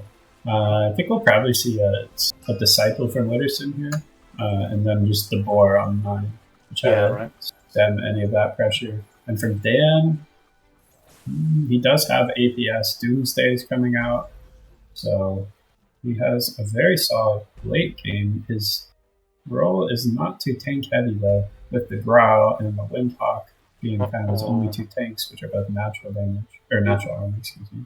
I'm going for the mole here. I like it. The infamous mole on 8 into Aquas, but Drakir, what is this unit on the right side of his role? Could it be the perfect mole slayer? It just might, and I'm curious where he'll place it actually. Yeah, I think it has to go like between the Aquas. Yeah. Perhaps. Lucy placing down an LOD will easily hold this income send. Yeah. Oh wow, so now he covers... Oh, it goes there. But Lucy is also set up for the 15.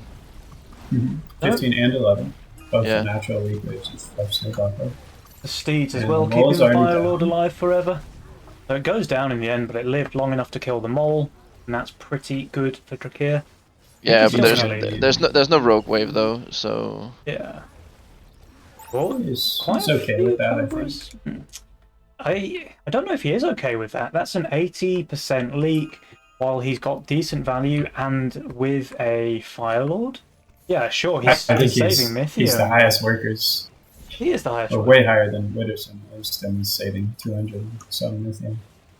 I think they're pleased with that. 240, does he go with Ghost Knight? He goes with Ogre DT.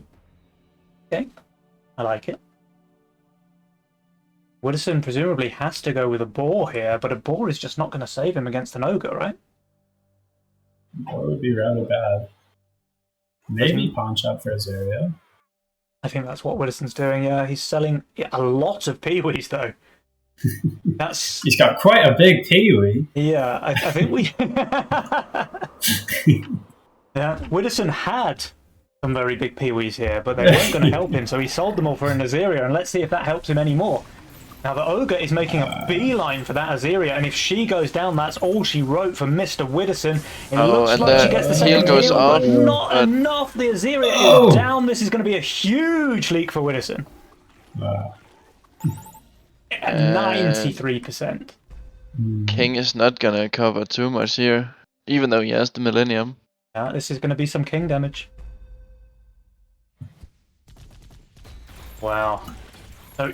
this is actually really bad for Witterson, because not only is it a big leak there at 93%, but he sold, I think, 4 or 5 Peewees to make it happen. So that's a 40 or 50 gold loss on top of the leak gold. Yeah, 18 workers on King, so we've got some options, right? Yeah, I think, kind of assessing the game state right here, I don't hate it for Witter and King Dance. They're about to see Lucy's income dramatically drop. King has the most workers and probably the most viable late game build right now. And Witterson, obviously, playing with his Poda and his Mask is going to be okay on some of the weaker waves of King Dance. So. Something else that's pretty interesting is that King Dance also has the most Mythium, and that's before Lucy's Cartel kicks in. Yeah, you mean income. So there's another income resend against Drakir. He might pro Fiesta this, because he's got some pretty bad units on pen with the Aquas, with the Gate Guards. Lucy, the Fire Lord tanking with the Steeds, giving it mana makes it very effective versus wave, though. And it actually looks like a very juicy Fiesta. Meanwhile, Witterson also leaks to no send. So Drakir, this was a 160 send. Okay, some of it was king ups, but he leaks pretty much the same HP boss that Witterson did to no send. He now has 17 workers, starting to catch up to King Dan's. And one thing to be aware of is that Jashir did push here, but he also has a mask, or sorry, not a mask, an egg in his role, so he had the option to kind of avoid that scenario, play for the egg play. I think with a here with the Fiestas Titans of feels the weird. Assyria. Yeah, that's a great combination. The Titan on the Azyria is really, really good. Obviously, it's giving you the extra hit points, but it's giving you more heal as well because the Azyria's heal is percentage based. Yeah, and also the King Dance goes for the hero and the APS for his Be nice. Millennium and Gatling. He has done a little bit of block building there. This Oathbreaker here is taking 2 spots away from his APS. Yeah, but he can sell it at some point. Yeah, he can, sure. Yeah, I think you see Lucy on fire. 12 do you think it's going to be from everybody? Yeah. King Dance is so strong, 12 though. Is he with Millennium? I mean, Millennium's bad, but the rest of his units are good. He's got solid tanks with the Oathbreaker. He's got APS, Vulcan Cannon, DPS coming through. And Hero, of course. Oh, Lucy and Drakir, they actually save. They're feeling strong here. And I think for good reason. I think that not sending a 4-eyes into Lucy is probably going to spell doom for this. Yeah, right? Like, all this Doppel needs to do is reach kind of critical mass with his ramping damage, and it just becomes unleakable. And then not only does it cover Lucy's lane, but if that thing survives in the mid, it can just clear up a pretty big leak from Drakir as well, because the damage is so high at that point. Yeah, and this double lifesteal, and he does have 3 Oathbreakers and 4 Fists. Plus the tank value from the head chef, of course. This is really clutch now. Really, really clutch. Because Lucy needs to hold here. If she doesn't, King Dans and Widdowson are in an amazing position. If she does, then Drakir and Lucy are in an amazing position because they saved past this, and they're going to have an enormous pressure advantage. Yeah, but there's the hold. Like she's holding very easily. And even Drakir, he only leaks 57%, while he's minus 370. I'm going to call that a big win for Lucy and Drakir. And Drakir has counter-attack. Oh yeah, for sure. I didn't even spot that, yeah. So bonus plus 50, Mythium there from his spell, and of course the Fiesta Gold. That was just incredible for Drakir. These sends here on 13 are certainly not small. We've got Crack and Pack Leader wandering into Widdowson's lane, who's going to be about 600 undervalue when he finishes building. Just a bit. Yeah. And he's prepping for 14 here. He is. I mean, he's just... What can he do, right? There's no Ghost Knight against King, but again, maybe the Ghost Knight wouldn't be too good because there's also a Vulcan Cannon. They did save, so they're going to have pretty okay time trying to head into 15 here, assuming that they live. Assuming that they live might be a fairly big assumption. Now, King Dans has good value. He has a Doomsday with APS, with Hero, but the sends are big, right? 660 Mythium walks into King Dance's lane. But they also have 9 King attack and 93%. Yeah. Oh, and Widdow's lives for a very long time. It does go down now. 139% on Widdowson, 50% on King. And I think you're right. I think they will survive this. And again... Yeah, but they live with about 15 to 20% HP, I think. Yeah, it's going to be a lot of damage and a lot of gold, crucially, for Lucian. Yeah. Yeah. Mm-hmm. And I would love to see Widdowson suicide here.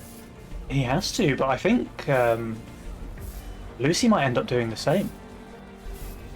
Oh, wow. Oh. This was actually very close. They survived, but with a sliver of HP. Look at this. 5% now. Only 5. And let's see if Widder full pushes. He does, yeah. So they're going for some all-in wave 15 play, I guess? Yeah.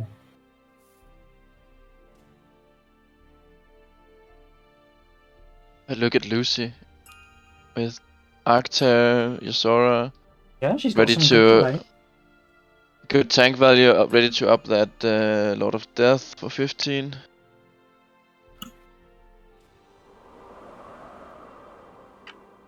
I mean, they're actually super fucked wave 17. Yeah. Lucy and Drakir. I don't think this game is going to reach wave 17. But it's not going to reach 17. Yeah. I think wave 15 is going to be the ending. I just don't know who's going to take it. Also worth pointing out is that Widdowson's suicide play leaves him with less workers than both Drakir and Lucy. So that gives you an idea of like the disparity in this match so far. Yeah, he has the lowest workers in the game. Yeah. Even with the suicide play. And he's actually not committing to it. He's going to build again for wave 15. Yeah, he's only 700 under. He's building many veterans. He is. His build is super strong for 15. It is. He has how many? He's seven veterans. Two boars, which aren't too bad either, and a Titan as area for damage and tank. And we see the tier 1 spam that I was talking about last game coming out from King Ben, so I think he'll be totally fine. He prefers 4 Peewees over 1 veteran. The other thing that's really worth pointing out is that if this does come down to a race, Lucy and Drakir have 100% King HP versus 5 on the other side. This is bad though. Drakir's Phoenix is getting absolutely demolished. He didn't do he did do a higher split, but with a longer range unit, so everything went left and his Phoenix got murdered. He's going to leak really badly because of this. He's just getting murdered. It's going to be Shaman Forest. And now Lucy's getting murdered. How's King doing? How's Widdowson's actually doing insanely well. Yeah, exactly.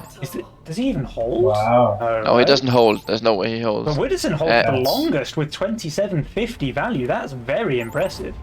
But now it's going to come down to the King HP. They're still dead. King and Widder are dead here. It's very close though. Jeez. Oh, 19% for Drakir and Lucy, but that's 19% more than they needed. And here is game number 1 going in favour of the Giga Tryhard duo. Very well played. Let me see if I can send Drakir and Lucy a good game thumbs up. Oh, I can. It works for a spectator. Amazing.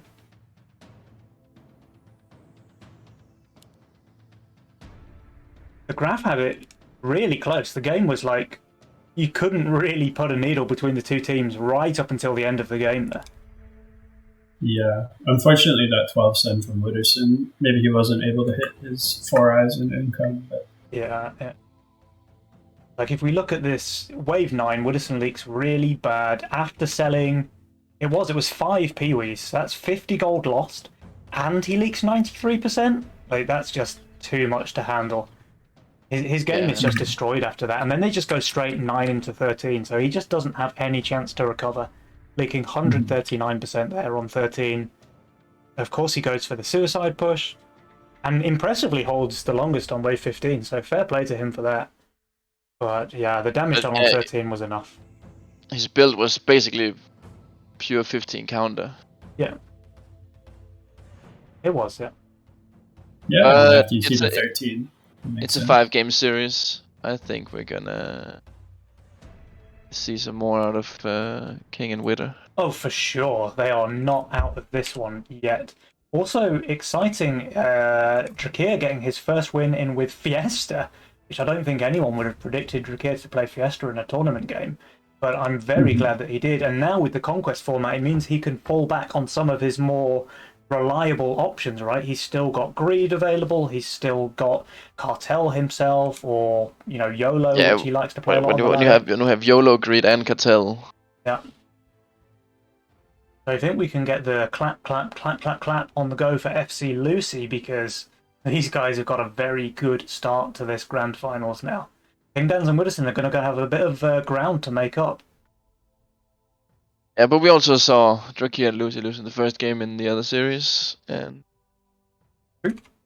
yeah, reverse sweeps are possible, but a 1-0 advantage going over to the Giga Tryhard duo is still a very nice start to the series for them. And indeed.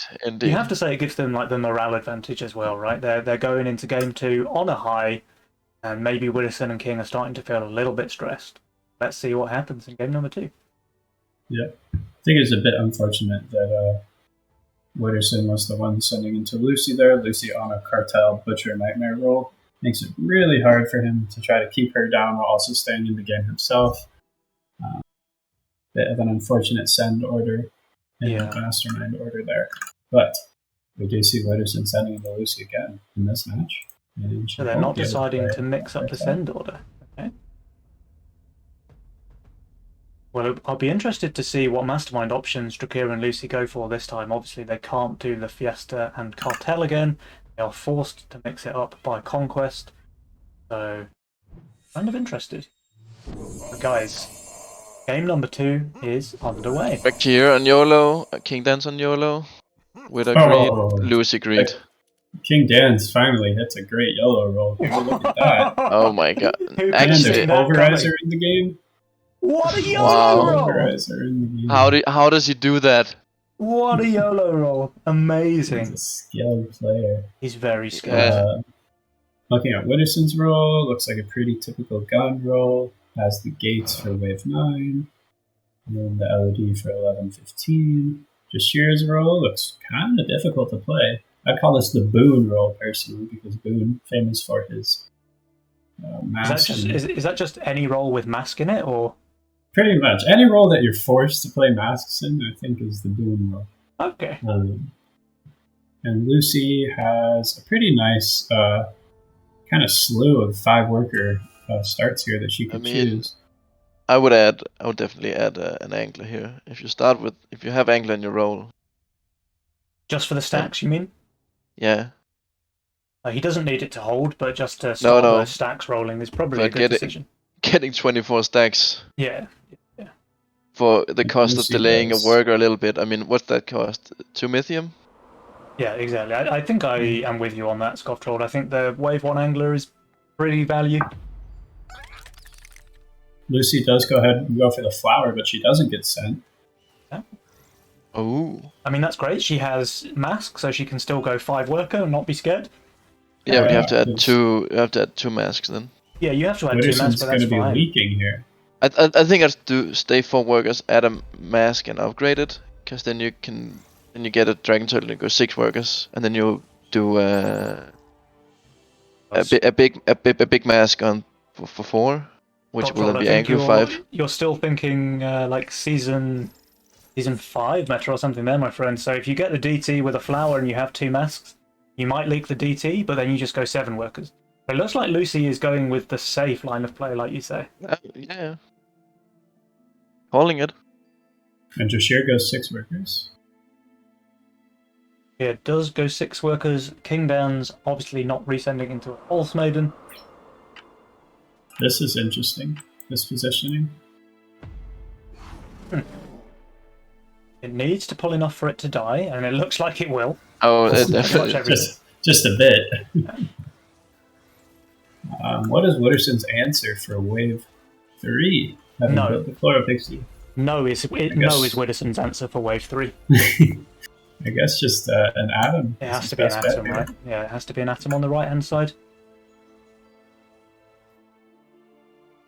Lizards coming out for King Dan's and Lucy, who did go 6 workers as you predicted, Skov, from the Dragon Turtle send there. Yeah, and then you can just go Hellraiser 4. Yeah. Which guarantees a hold, and then it's angry for 5, where you'd usually be weak.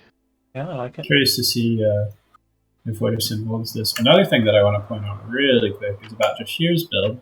I fully predict him to push 1 worker here and not build anything on wave 4, and then pop out a Firelord on wave 5. Ah, the Mr. Slickins tech. I dig it, I dig it.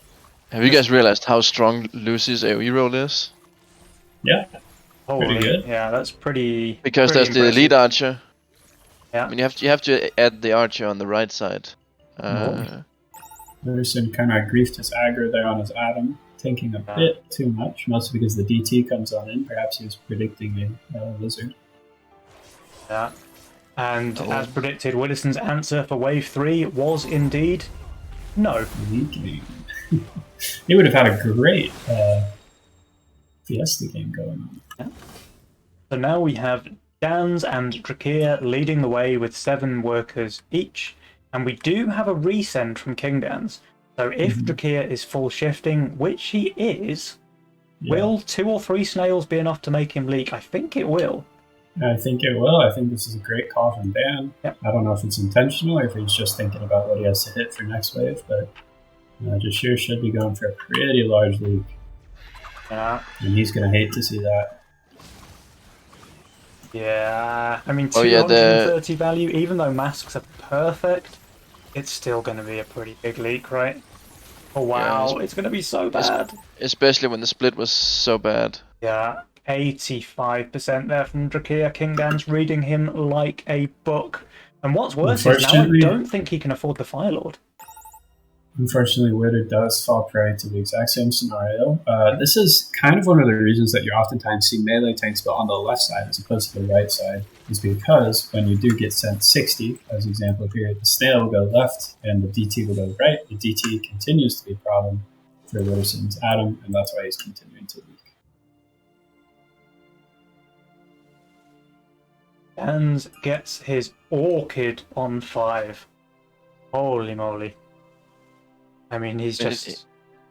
He doesn't have any tanks for it. But he doesn't have any tanks, no, and his Nightmare is going to die very quickly.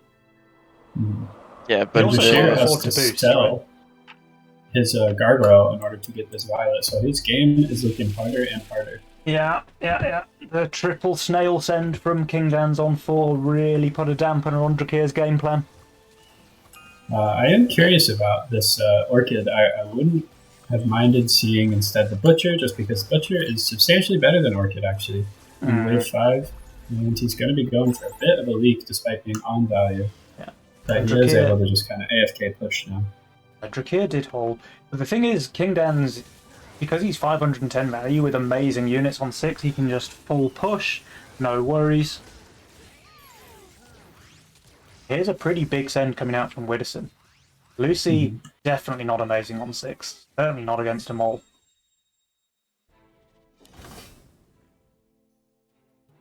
But he does have a Zeus, I think. Jules really loves Witterson King's position here. I also really like Witterson King's position. Yeah, King Dan's on 10 workers with the income lead is a pretty nice place to be. Oh wow, Drakir added the second honeyflower. Wow. And Drakir finally places down that angler that you were talking about on wave 1. Oh my god, no, you have to have it at 75 stacks before wave 7. I think Lucy's probably going to leak 5 in the mole here on half HP. Yeah, Lucy's going for what we in the business refer to as a leak.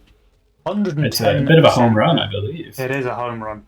110%. But farming stacks with his angler. Oh yeah. Oh yeah. Imagine if that honeyflower had been an upgraded Zeus. Yeah, probably would have done a bit better. Nice. The problem with honeyflower is that you get one, but then you can't get another one until like wave 16 or something. We're just too vulnerable, right? Yeah. And by the way, guys, Lucy, like King Dan's has gotten his tier 6 out off that leak. Yeah, there's his Sovereign. So he's got quite a lot of Swift armor on the board, by which I mean 100% of his units. And he's receiving 2 brutes, which, can anybody tell me what kind of damage brutes do? Pierce, right? Oh, I think it might be a different one. Skovtrold. Is it one that's good or bad against Swift armor? No, I have to tell you here that it's the one that's bad against Swift armor. Oh, it might just be. So King Dan's about to take off in this game, I predict. Yeah, he's gonna start. Yeah, the nightmare is still in there doing amazing damage. Witterson does leak, so King Dan's is going to have to get his carry pants on if he wants to win this one. But he does have his carry pants on. He does have them on, yeah. And he's full in the middle. Yeah, that event is just popping online at exactly the right time.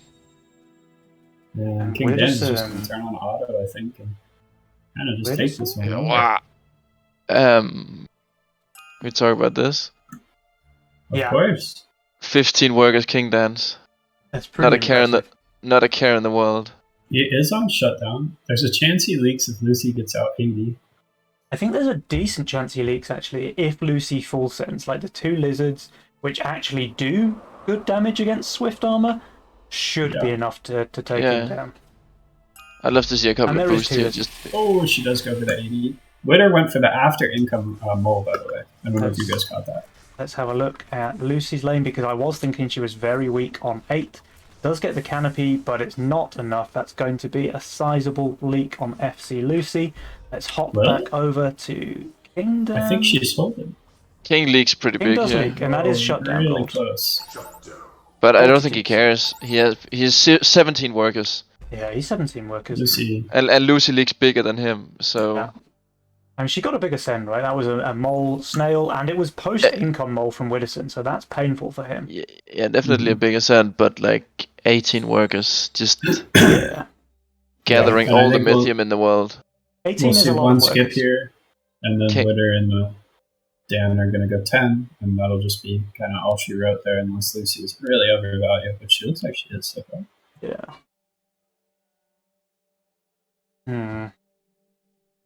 I mean, the 18 worker pressure on Drakir is pretty nuts.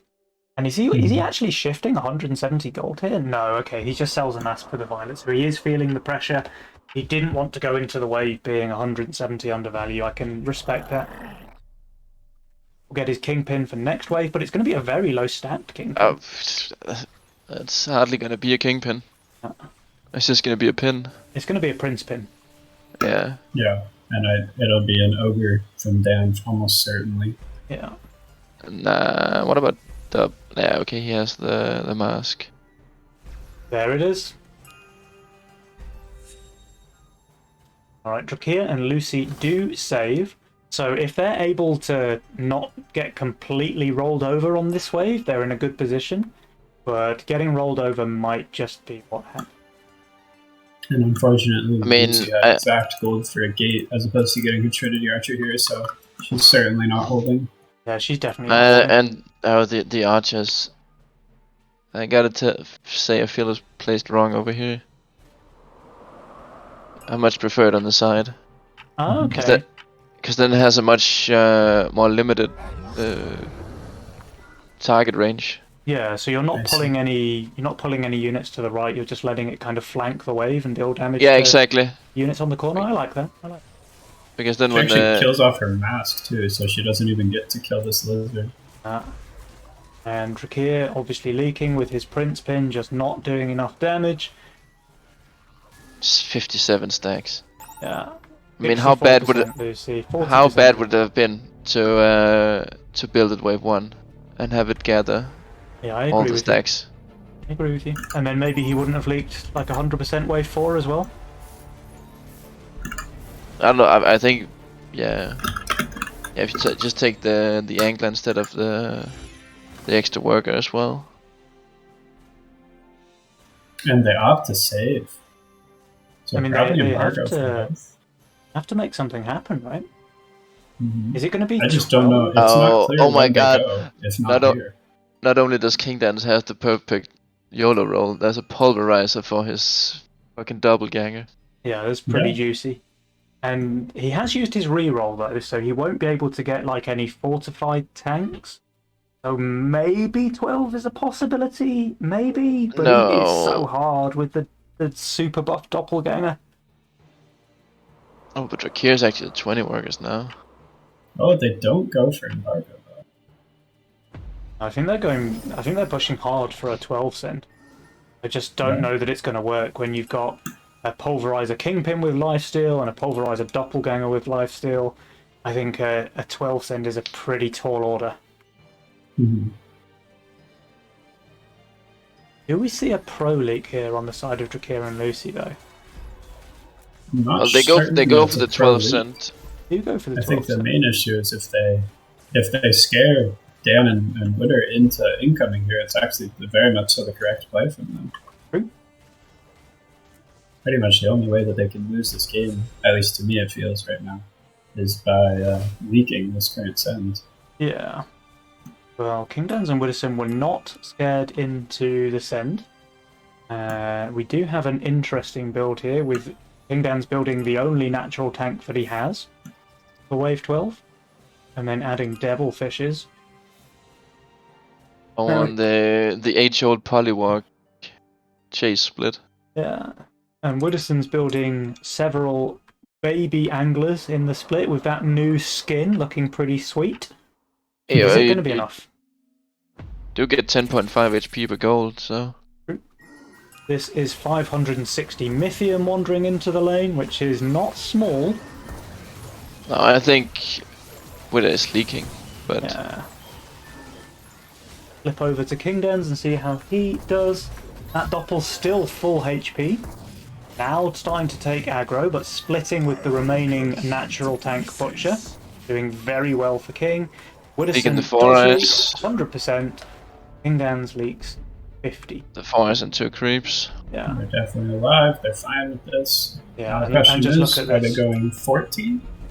Just look at this Mythium. So King Dans and Widdowson were not scared into Income King here, and now they have a massive, massive pressure lead over Drakir and Lucy. They do take quite a bit of king damage, but They do. not enough to really threaten them.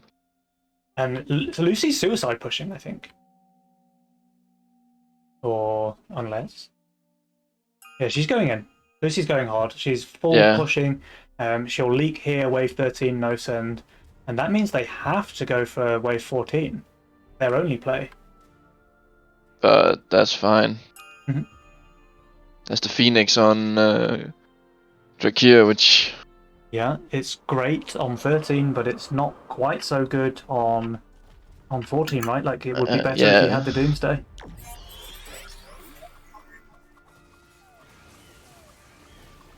Double 4 Eyes is just gonna obliterate. Yeah. I think that actually goes for double Centaur. Double Centaur. Well, that's also gonna obliterate the Phoenix.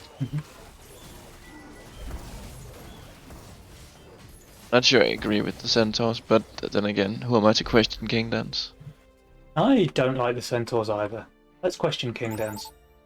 Lucy doing pretty well here. Very low value, 1800 there, only leaking 2 creeps. And of course, we're going to come down to a race now on 14. Thing is... King's going to get a Sovereign, and then he's going to add 2 Steeds, right? Yeah, exactly. I'm not sure if I like them there, though.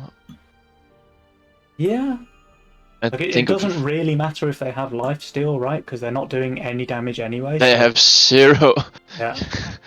0 damage. They're going to lifesteal for like 2. I think King Dan's heard you. It looks like he's... Oh no, never mind. No. He sells them and puts them back exactly where they were. Yes. Yeah, the real problem here is... Maybe this one is decent, but I'd get rid of this one. Yeah. And Drakir didn't even use his pulverizer.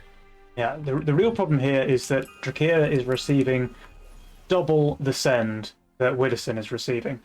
And he needs to be able to hold longer than both, which is a bit of a tall order at this point. You say he hasn't used his pulverizer at all? Yep, he didn't place it. That seems like a mistake. Yeah, it might have been better to use it. Yeah. Yeah. Now King Dan's leaks. Widow just would leak too. Widow's leaking as well, but he's leaking such a small that it's actually he was even delaying better with leaking than holding, I think.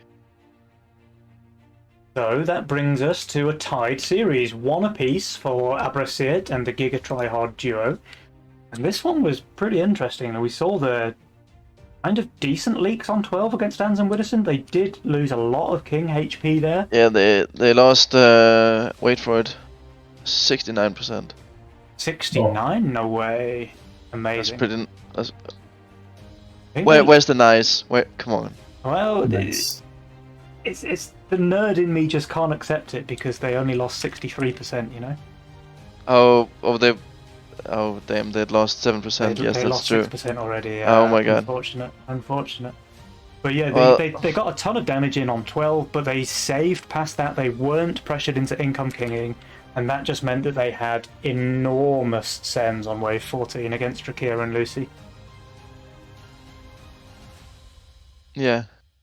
Yeah, those 14 cents were massive. Yeah. Which we saw that they leaked so much faster, and both leaked so much plus 100%. Yeah. I don't think that the pulverizer was going to save Drakir, but he probably still should have placed it somewhere. I think it's fair to say that he probably should have used it. I mean, yeah. but he didn't have any good units for it, in my opinion. You probably just stick it on like the feet or something. Yeah, I mean, there's still the attack speed buff, but a Phoenix with Pulverizer is not that much stronger than a Phoenix without Pulverizer. So, but of course, it is stronger. So now we have a tied series, 1 game each for Abrasiet and Giga Tryhard. So we're pretty much devolving back into a best of 3. The difference being Drakia can't play Fiesta, Lucy can't play Cartel, Kingdans can't play YOLO, and Widdowson, I think that was Greed, right? Yeah, that was Greed. That was double YOLO Greed from Drakia and Lucy. Or King and Widder and Drakia and Lucy. Oh, we're straight into game number 3. They are not messing about this time, boys. Oh. Widder will probably be Castle here.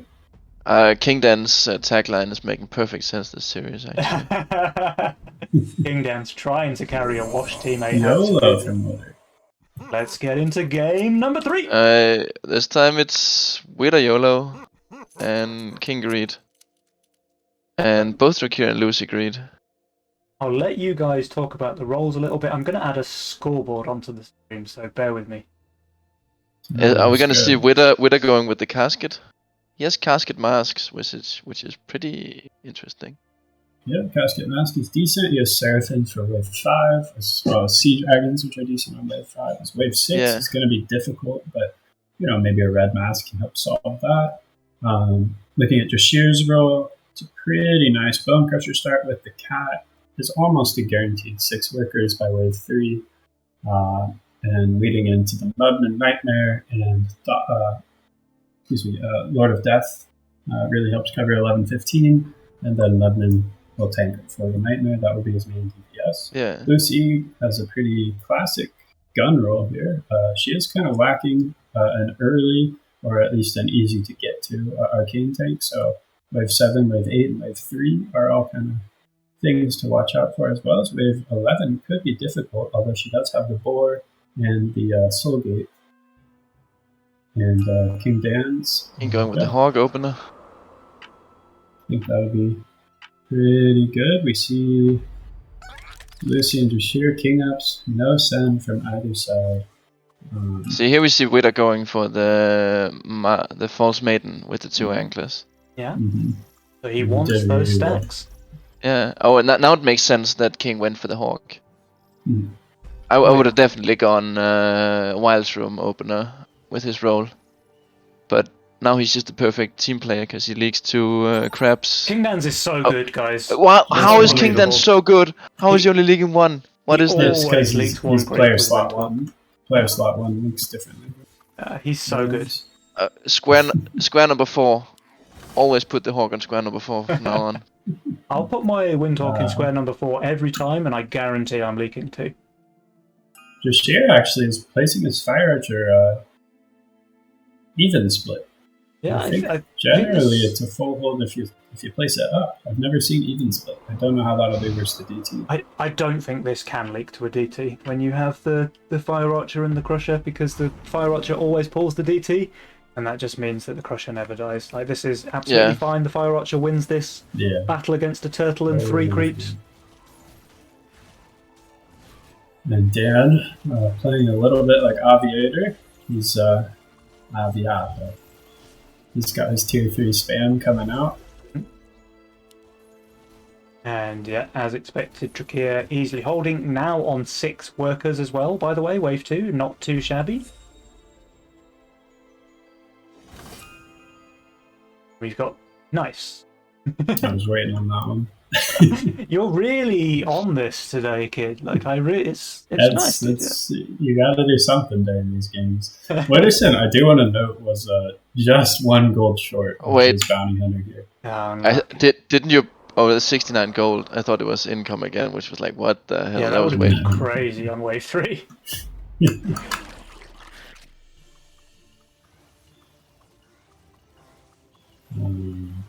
So Dan does have his consort here. So he'll be looking pretty nice on wave 4 as well with that consort, probably giving him the ability to shift for either a Violet or a Canopy relatively easily, although I could see him pushing 2 and maybe trying to grab that Sea Serpent. And Widdowson as well, not deciding to upgrade his Bounty Hunter on wave 4. He cares not for the stacks, he just wants the workers, which I think is a pretty decent play. I mean, you don't have to have the Bounty Hunters upgraded until wave 7. Yeah, exactly.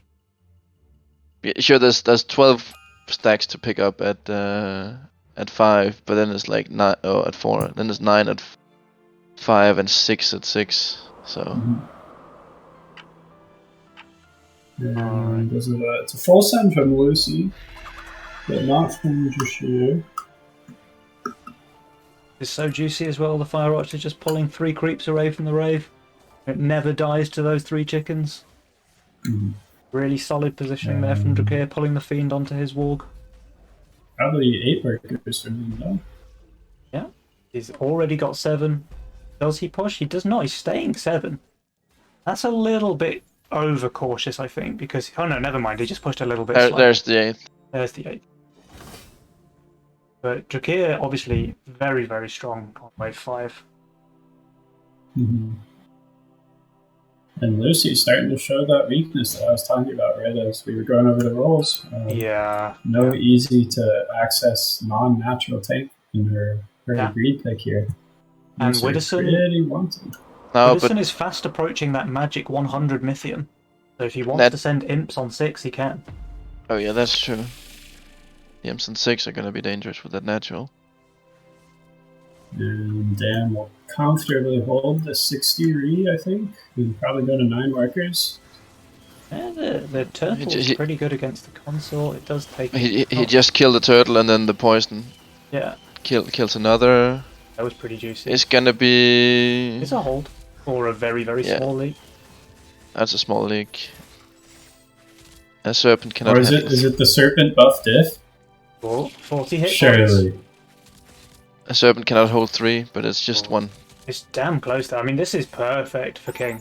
Oh my goodness, almost a buff difference. I think I send a Drake actually if I'm Widdowson, rather than Imps. Let's see what he goes. But he doesn't I go. am not Widdowson, and he sends nothing. He just he goes double dino on 7. Because then there's all magic damage. Against the pack leader could be pretty good.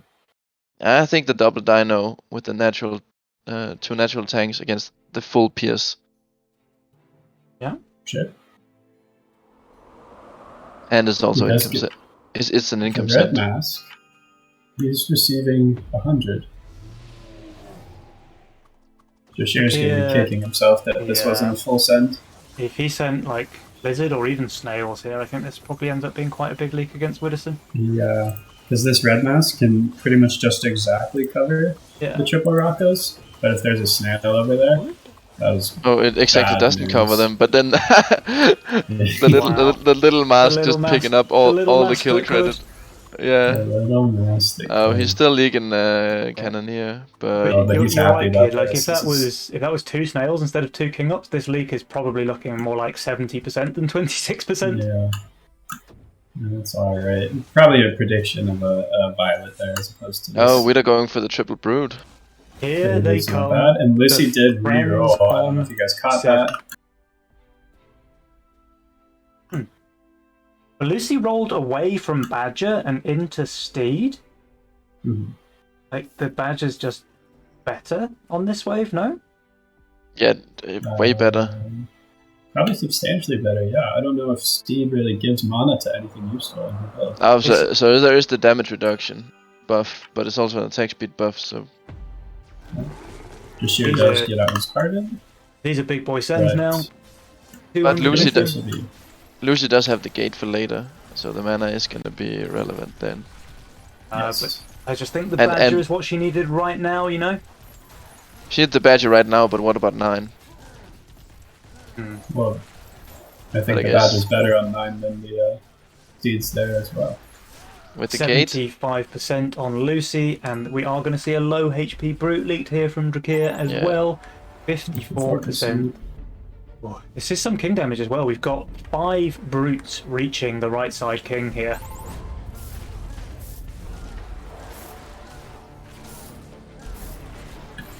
Wow, they're really dropping. All the way down there to 62%. I think we can chalk that one down as a bit of a one trade for King Dans and Widdowson.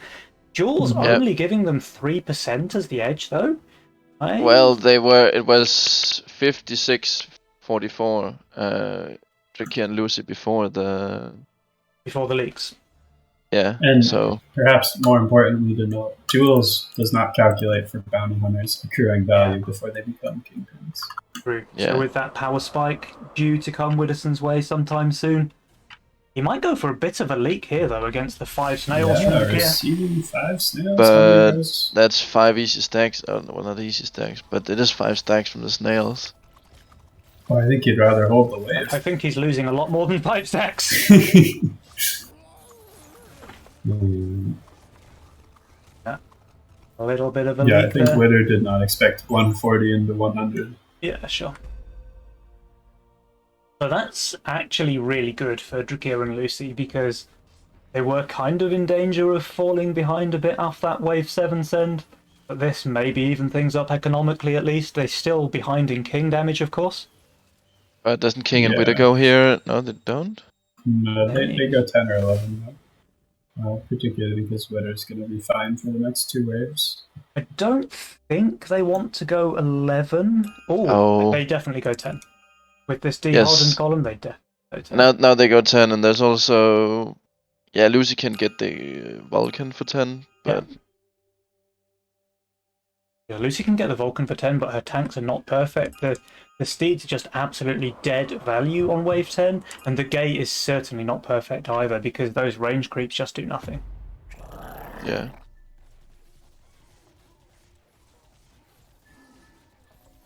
But the Gate does get to summon its minions really fast. It summons very quickly, yeah. The Steeds are at least giving it mana. So yeah, Kingdans and Widdowson are very, very happy when they see this hardened golem here on wave 9. Yeah. And a 4-as, jeez.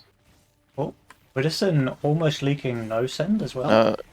Well, calculated. I think he'd be very happy to leak. Yeah, it's a calculated hold. 270? I think Centaur might actually be his best send. Yeah, actually might. With everything like clustered up like this for Lucy, I think Centaur for once might be a decent send. I think it would have gone Imps. I do not think Imps were great until when you see a gun. And you already have an upgraded Pegasus.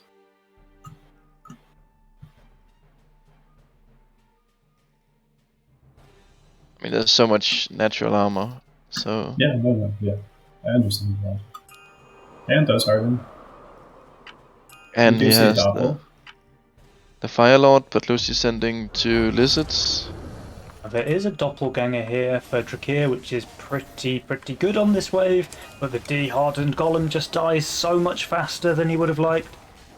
So this will be a big game. He's killing this pack leader very slowly. He's going to be unhappy about that. So he doesn't get it! Oh, just at the end with the death of the consort. 1% there. But this is a ton of damage. I don't even know if they survive. Oh, there's the full HP 4-eyes, full HP ogre. Gonna be close. I think they live. Yeah, they live. Yeah, they live. They live, but at what cost? That's a lot of damage. They're on 15% king HP now.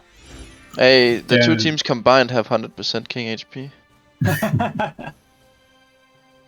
Dan and Witter are pretty free to take embargo here and either aim 13 or even 14, you know? Yeah. Doesn't seem like they push too hard off that send. They're both basically on value. Witterson obviously able to abuse his kingpin stacks for value. Yeah, Kingdans is very weak on 12, I have to say. But there's no aggressive option to undercut the embargo with.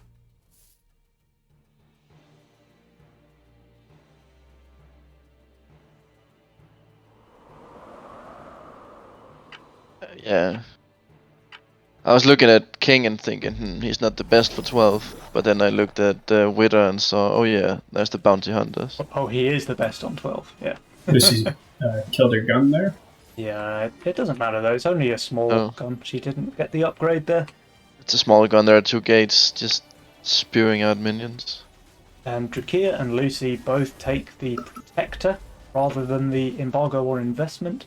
So it's kind of going to come down now to when Kingdans and Widdowson send. Will Drakir and Lucy be able to survive that with their power spike from Protector? They're still not showing it, so it looks like they're reading the embargo play pretty well. That's the Protector on the line, isn't? No, it's not. It's the. Never mind. It's gonna come down on the line eventually, I believe. I smell blood. I really like not the line. I also like the Lioness for Lucy, but I like the Protector with the gates. Yeah, agreed. It gets you like the extra spawn or two, doesn't it? Because the gates just heal. Yeah. And with the steeds, so they get to summon them really quick. Yeah. Right. Now, Kingdans and Widdowson have scary amounts of Mythium, approaching the 400 mark on both of them. Do they go 13, or is this going to be like a straight 14 play? It is a 13 set. Oh, they do go 13. Now, Drakir and Lucy save their Mythium. There is Phoenix. Yeah. There is Harden on Drakir. There is Protector on Phoenix. This is starting to write the game plan where Drakir and Lucy come back. There's it's King and Drakir, man. They both have. They pretty both much have the Phoenix. same build? They Yeah. both have Mudman. Like. Yeah. Deja vu from looking at the two lanes there. This is very, very clutch now for Drakir and Lucy. We do have the Lioness Protector. And the sends a massive 500 on Drakir, 480 on Lucy, but there's no second Four Eyes to take out this Phoenix. So this Protector Phoenix is just doing the Lord's work over here for Drakir, staying alive forever. And the Four Eyes can't wrap round onto the Phoenix, which just lets it freely Phoenix kill the dealing entire 400 way. damage each attack. Absolutely insane. That's a full hold there from Drakir. And Lucy not doing too shabby either. She leaks 2 creeps. And Drakir just full holds comfortably. And the Phoenix is going to cover those 2 creeps. The Phoenix is going to cover those 2 for sure. And now the pressure advantage is heavily in favour of Drakir and Lucy. I think they want 15. 66-34 right now. They go what's it going to be after this? It might come. Okay, 41%. That didn't swap too much. I disagree, Jules. Now, King has 508. He's building another Fire Lord. He's expecting the 15 send, I suppose. The send is really small. Yeah. I guess there's going to be a Mimic coming out there from Lucy. There it is. That's still 520 and... Yeah, 520 for both of them. No, it's 420. 480. I mean, Widdowson's basically on value. Kingdan's the same. I will say that Kingdan's is certainly not the best on this wave. The Ogre getting insta-snipe, though, is big for him. Widdowson got his gate killed very quickly. That's fine. The gate is so bad on 14 that... I think double Kingpin is pretty good on 14 though, especially with APS. Yeah. Anything that allows the Kingpin to deal damage for a longer time is leaking 1 creep. Leaking 1 creep, maybe even just holding? 1 creep, okay. 8% leak there from Widdowson. I think he's pretty happy with that. And probably just 16 though. Yeah. There's no rerolls left, so no surprise pyros or flowers. And this game now feels very, very hard for Drakir and Lucy. Like the wave 13 hold there from Drakir was the start to their game plan, like to try and come back into the game. But yeah, this just feels like it's kind of all she wrote now. The income send here from Drakir is not it, right? But I think the 14 send just needed to pretty much win the game, otherwise how do they ever come back from the discrepancy now? I think they should have just held on to the Mythium on 15 instead. Yeah, I agree. Oh, and Dan Pawn Shops for his second Phoenix there. He's not leaving anything to chance. Dance would have had the double Phoenix for 15, of course, which he still does. And there is a Four Eyes resend there from Lucy, so the second Phoenix, a pretty good call from King. Yeah. The first Phoenix dies very quickly.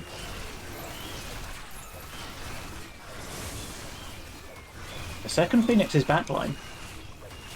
Now starting to tank, now starting to deal damage. Will it kill the boss though? It will not. That's a 50 gold shutdown.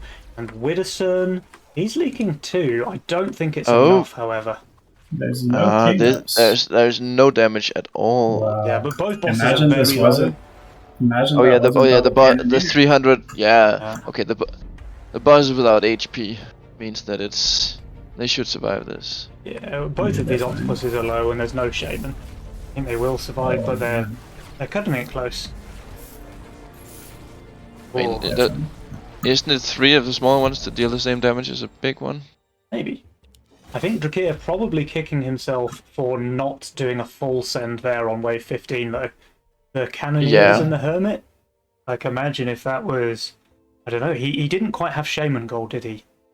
I mean, even just imagine a lot of snails here. Yeah. 4 eyes and a few snails? Or... I mean, Widow also has the mask, so maybe just the witch and snails. Yeah, true. So here comes the game-ending save. One way or another, the game will end here on 16. The sends are enormous. Coming on the side of Drakir and Lucy, 840, 860. And the Protector Phoenix that did so well on 13 is going to melt under the gaze of that 4 eyes. I say melt, it's still surviving a very long time. I don't think it's going to be enough, and it does finally go down. And Lucy, she is getting steamrolled by this 860 send from Widdowson. That is a big leak on her lane, a big leak on Drakir's lane, and Widdowson and King both holding, so that is GG. I think King is leaking at the end, but it doesn't matter. Doesn't matter. So Abraceit 2-1. After dropping the first game, they've come back with a passion. That is Dan's greed game, though. Yeah, true. And Widdowson's YOLO game, so they're going to have to mix it up. They both now have used greed and YOLO, correct? Oh my god. See chaos. Dan's got fit so hard, like... 40 on 3, 40 on 4, 60 on 5, 60 on 6, 60 on 7. He's 12 workers on wave 8.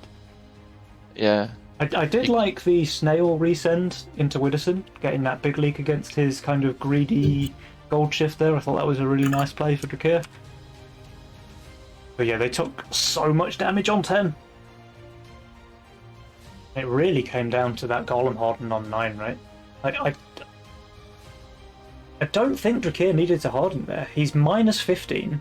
He has a Golem, which is already insane on wave 9.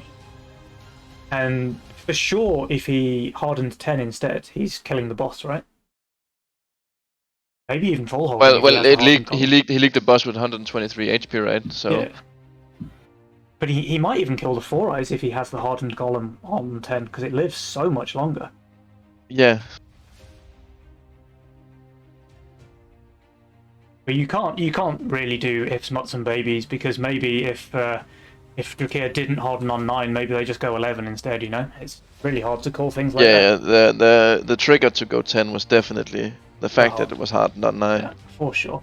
I absolutely loved Drakir's hold on 13. I thought that was a really crucial, possible turning point.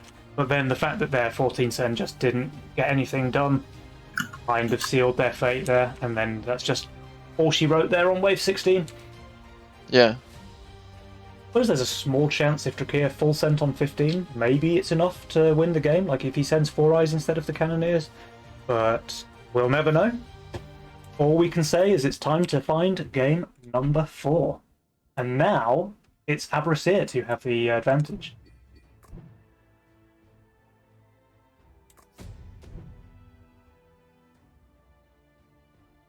So do you think there's any kind of mental edge now going back over to the side of King Dans and Widdowson? Because we were saying at the start that Lucy and Drakir are going to be going into game number 2 and 3 on a high from having the early game lead.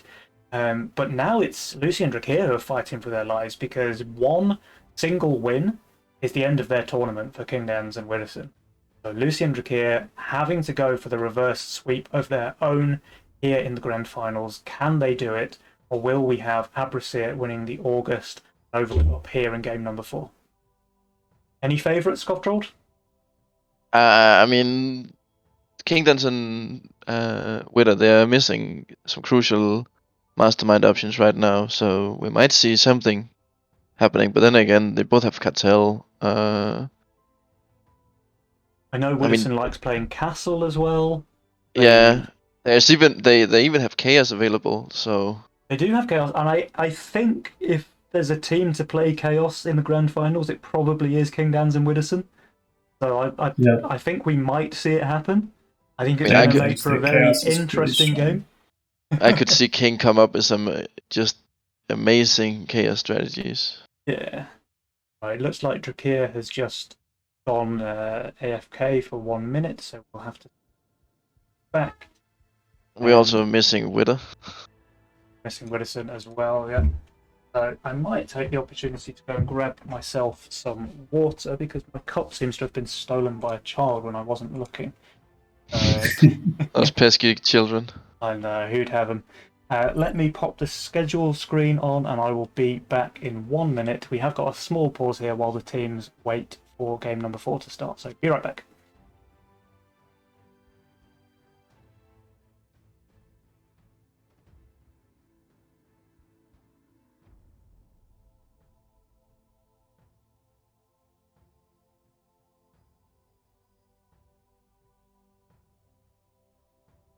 It's interesting to see that in both the games, both the series we've watched, that we don't know that King and Wither win yet, but FC Lucy and Drakir, they lost their first game, and then they won 2 games in a row, and now it seems like Kingdoms and Wither are on a pretty well on their way to win 3 games in a row after losing the first game of the series.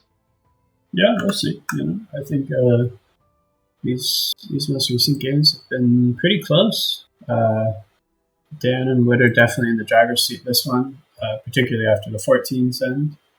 Yeah. Leading up to 14, after Drakir's huge 13 hold, and honestly, Lucy did really, really well as well. The game was not entirely clear who was in the lead there, although, by the end it felt pretty clear. So, yeah. Alright, I am back. So it looks like we found Widdowson. I love that Drakir said ready again when Wither joined, and then I said Penny FK, but who needs him, right? And then no confirmation that you were back. Amazing. And they just went, yeah. Amazing. That's just so Let's see. Alright, what are the options for Kingdans and Widdowson? It is Chaos Castle. Kingdans. Widdowson. Yeah. Widdowson. My man. What's he picking? It's gonna be Castle. Oh man, look at Alright. Kingdans' Chaos World though. Yes. I'd love to play that just normally. Yeah, right. Oh my god, Kingdans Wildstorm start. Widdowson redraw. Okay, let's hop into game number 4. Very exciting here. I just want to point out that I would have done exactly the same thing as Kingdans in this game so far. What, you would have built a Wildstorm? Yes. What a god gamer. How do you come up with it?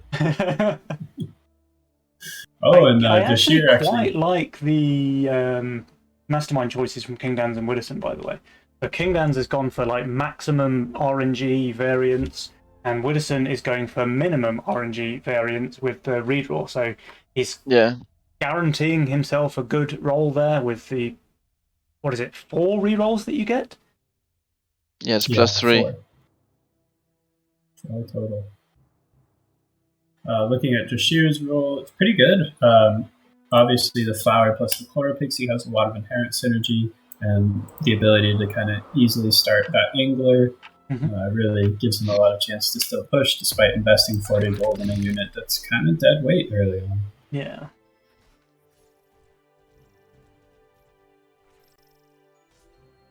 Lucy also with kind of a classic gun roll. She has her natural, her arcane, and her swift armor, all as her cheap units. She has a growl to make getting to that big gun very easy, and she has the Yazora to eventually tank for her 13. Does King go Aqua or Infiltrator here? Infiltrator. I think it'll be Yeah, Infiltrator. There is some merit though to like putting an Aqua here and a Poly over here. Yeah. King chooses the Infiltrator. Edric. You think he's still going 6 workers with the Angler build there? Yeah, I think almost certainly. One thing I do want to point out, Witter did reroll into the strongest unit on wave 3, Gargoyle. So he's pretty able to comfortably go 5 workers still, despite being redrawn and having that less 6 income. workers, yeah, on Widdowson. Very nice. Yeah, 6 workers, wow. Okay, so here comes Snail Sends all around. Yeah, Drakir just gets it in time. Oh, this is so good, by the way. The seedling, like, it just adds so much DPS to the Honeyflower. If you think about it, right, the seedling does 2 DPS, the Honeyflower does 10 DPS. So it's 20% of the Honeyflower's damage for 15 gold. It's pretty nuts. As long as you can keep it alive, it's very high value, like, damage for the gold cost. And just perfect in a flower build. And Dan, by the way, adds a Gate Guard and a Bone Warrior. That Bone Warrior probably going to be putting into a Fire Archer next turn. Yeah. He's not looking great on 4, but Drakir doesn't really have much Mythium to send against him. And like you say, that Fire Archer is just going to be, I think, enough to handle pretty much anything that Drakir can throw at him. Yeah. And Drakir, actually, pretty notably, since he's Greed instead of YOLO, not able to get to the Bounty Hunter without selling his His seedling, yeah, that is painful, actually. Yeah. But still 7 workers with a Bounty Hunter build on wave 4, so not too shabby. Pretty good, pretty good. Lucy, will she add a Peewee? This can leak to a triple snail. She does not. Lucy is not scared of this. So only the Dragon Turtle sent against Kingdans. There was no snail added there by Drakir, so not an attempted leak. Just claiming his income there with the 7 workers. You can't really blame him for that. I think we'll see Brutes from Water and Dan here. Looks like they're saving. Oh, never mind. It's just income send, so snails from King. But Widdowson putting the starve onto Drakir. And they'll just get that Green Devil. And probably feel pretty comfortable here. I think he's in a reroll right now. Yeah. He also has the Buckler in his role, so he's got options to hold this wave in 6. And Dan finds a pretty good answer for his wave 8, given that he's already shown 2 pretty heavy impact damage units. Kingdans is just rocking the tier 3 spam. Yeah. That's a great way to play the game. Loving it. Witterson opts instead of the Green Devil to go for triple Golden Buckler. That helps cover his wave 6 a little better. It looks like everybody's just holding against their income. Yeah. Maybe a small leak on Kingdans. The Fire Archer is nicely picking off the low HP Scorpions. So it's going to be a very small leak. What's that, 28? Mostly fine with that. Lucy does have the worker lead, though, because she was able to just fully shift for that Honeyflower on 4, not having to place down any of those Peewees. Yeah. I think the flower goes pretty well with the gun, by the way, because you're always clumped up with this mid lane build. So I think the flower's a pretty nice pair. Not only is it a good damage type with the magic, but it also is fairly tanky as well with natural HP. Pretty decent on the waves where gun is weak. And it's decent HP per gold as well. 2 different boosts coming out to 0 sending, Drashir shifting 160 gold. Oh, never mind. He places a triple flower, so Witterson's pressure has really forced Drashir into a build that is actually terrible on wave 7. Yeah, Drakir is in real trouble now. Real trouble. 160 there. I think you can erase that on wave 7 and just say which is actually terrible. Yeah. I think Drakir might even be forced to sell one of his flowers. Oh, he almost certainly is selling the flower for a banana bunk here. But I'm not sure if banana bunk as or well, right? Doomsday's better. He does sell. Yeah. And goes for the Millennium. I like this. That does help it quite a bit. Decent positioning still, as well. Selling a flower is quite a hit to your economy. It hurts, for sure. But I don't know that he would have held no send on wave 6 if he didn't add the flower. Certainly not. And we do see Mole, Snail, Barut. Yeah. Oh, and the snail is so good against the Millennium, actually. And one of the brutes is sat on the Millennium as well, so its attack speed is being reduced by 12%. And it's not fast in the first place, and it's dying. This is going to be a big leak, even with the flower cell. That is so bad for Lucy is also going to be leaking, although Witherspoon got his gun sniped by the double-ranged mercenary send. Gans is doing okay. Yeah, he's holding. He's not covering, but he's holding.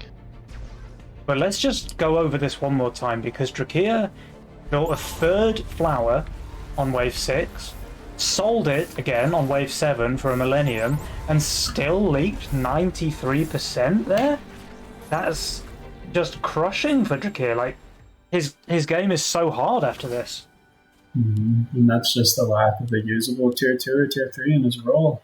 He's pretty top heavy. He has a great looking late game with 3 tier 6s and kingpins coming in, but this game is hard for him right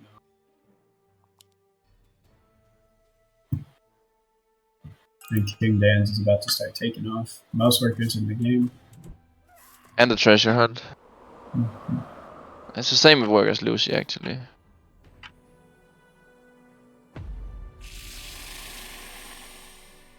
Interesting to start on an angler now, but oh,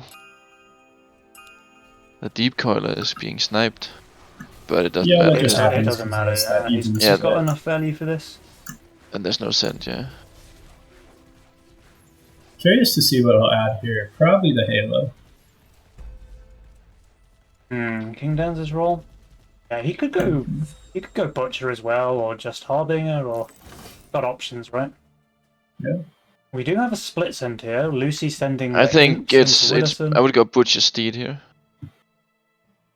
No, he goes for the Harbinger. No, he sure does get the Kingpin. Yeah. I think Witter and King Dan's are going to see the send, and they're going to go straight 11. Yeah, there is Glacial Touch though.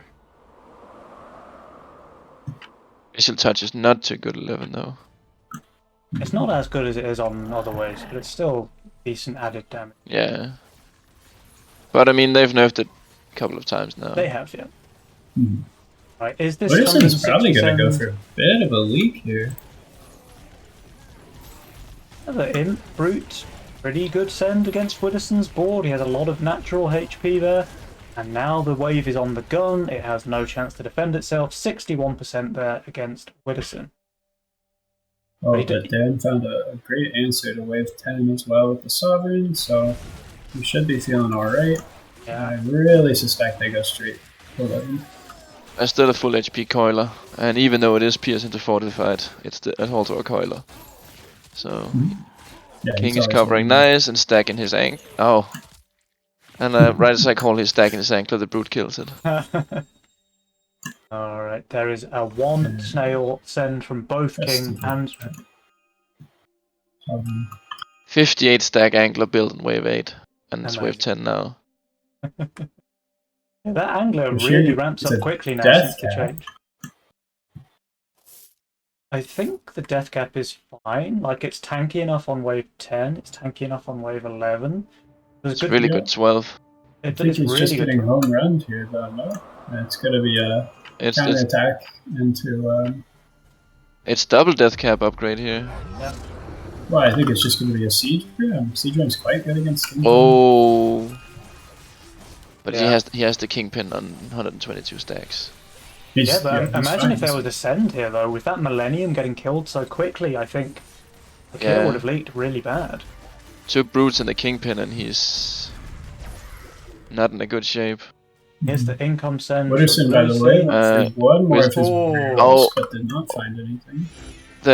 How much? I didn't get to see how much HP there was on that King Dance, are we going to see a post-income Kraken here, or what is he doing? Post-income siege room. Which what role he went with counterattack, so. This he has 2. Hardened Mudman is pretty good, but Lucy's just never killing that siege room.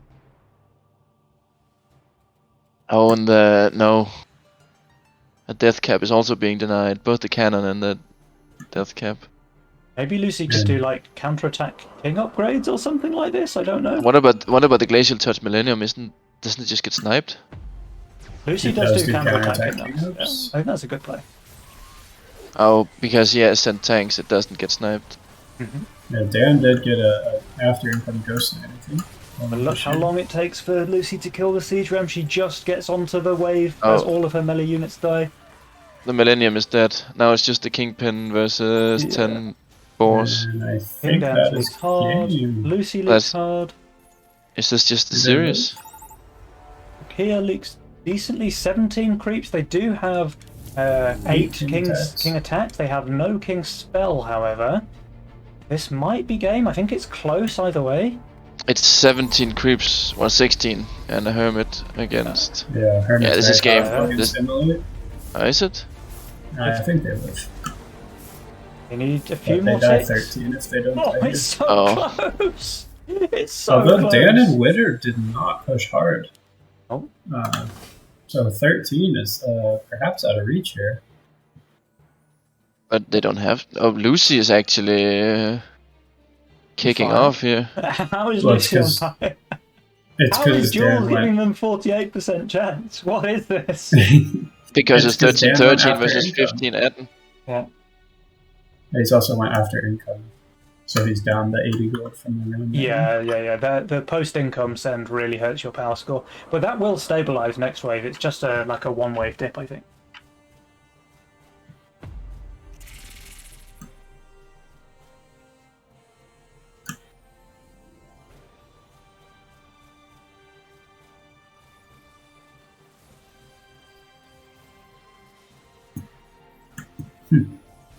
Where does the game go from here? Well, it goes into a path leader on 13. And Bashir, by the way, suicide pushed. Okay. This is an all-in play. He's still pushing right now. I like it. If you look at what King Dance has on the board, he has Orchid, he has Sovereign with Lifesteal. I think it's a pretty tough order to try and leak him on 13. So Drakir's suicide play is good. King and Widow do not send. There's the Sovereign, but it goes straight in for the tanking. Yeah. Now the problem is Drakir couldn't send 4 eyes because of that coiler. He's gone for a Ghost Knight, which is still good, but he's added a DT, which forces Ghost Knight away from all of his impact damage. Oh, there we go with the post-income gun. Post-income siege ram. Is Widdowson going for some post-income shenanigans as well?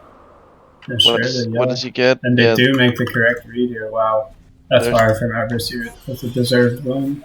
Let's see if Lucy holds. Many post-income things going on in this finals day today. We had a lot of them earlier as well with no balls, no style and wave 15. Alright, so this 380 Drakir obviously leaking full there with his suicide play, but King Dan's is just holding, I think.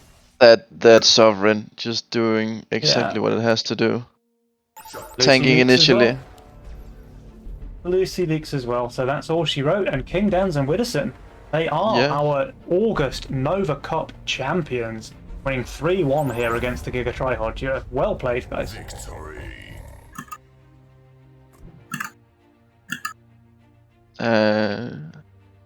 Big up to King Dance for taking a win with Chaos. Yeah. Obviously the superior role. As long as it just gets removed from ranked, it'll be fine. So we didn't really see much action going on until wave 7, where there's pretty big leaks all around. King Dan's holding there is good for his team. Then we saw a bit of action on 10 against Widdowson. But wave 11 is where it really happened with these post-income 400 send against Lucy, 380 against Drakir, both of them leaking hard, barely surviving there on 5% King HP. and Widdowson holding against the Income and King from Lucy. And there was just enough in it then for them to close the game out on wave 13. So, we have our champions, King Dans and Widdowson. Congratulations.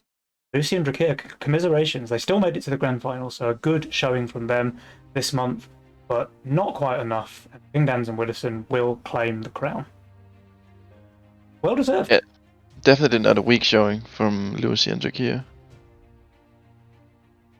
Oh, definitely not a weak showing. And even this final game here was very, very close, right? Yeah, I think Widdowson made it pretty close. Yeah, Widdowson made it pretty close. Just wave 7 doesn't protect his gun to the double range send and gets it sniped. That makes the game much harder. I think the fact that he destroyed here probably makes it worthwhile, however. Probably. King Dans and Widdowson. Very nice. He did just save straight from 3 till 7. Yeah. And then again, 7 to 11. Basically, he sent the king up on 1, Snail King up on 3, and he broke 93%, 67%, and 133%. Yeah, Widdowson did his job there. Like, he enabled King Dans very hard. Pretty much destroyed Drakir's game from wave 7 onwards, and just let King Dans do what he does best, which is snowball and carry into the mid and late game. Very, very nice teamwork there from the Abrasiate duo, and a well-deserved victory, I think, today. We see, okay, so Widdowson and King Dans are up for a winner's interview, so let's see if we can hop into one of the other voice channels, see what they've got to say for themselves. Alright, do you guys have the Basti server on Discord? No. I don't. You do? Or you don't? No. No. Negative. Okay. I'll tell them to come into the Legion Discord. Widow's down here in game room 1. That's always king. Let's hop on down there to say hello to our champions.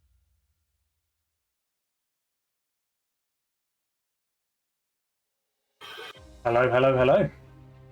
Congratulations. Hello. Thanks. Imagine seeing you guys here again. Who would have thought? That's a pretty solid showing, you guys. Impressive stuff. Thanks. And King Dan's winning with chaos. Disgusting behavior. What? How did... What do you mean disgusting behavior? Chaos is the best mastermind pick. No, I just got lucky. I just got lucky Rose. That's the only way to win with chaos, no? Just luck. Yeah. I know Julian is going to be rolling in his grave when he sees that one. Which, to be fair, is a good reason for doing it, so props to you for that. But how do you feel, Lucy and Drakir? I think they gave you a run for your money. Even though it was 3-1, a couple of those wins felt pretty close. Even game number 4 there, the deciding game, like, it came down to a race, right? Yeah. Yeah, I mean, they put up a good fight. Yeah. Yeah.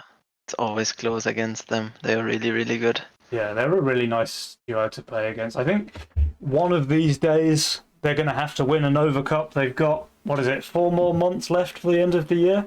I'm pretty sure. I'm pretty sure those guys are going to take the gold medal sooner or later. I thought they might get it this month, but apparently not. You guys just gatekeeping again. How many wins have you had now? Which number is this?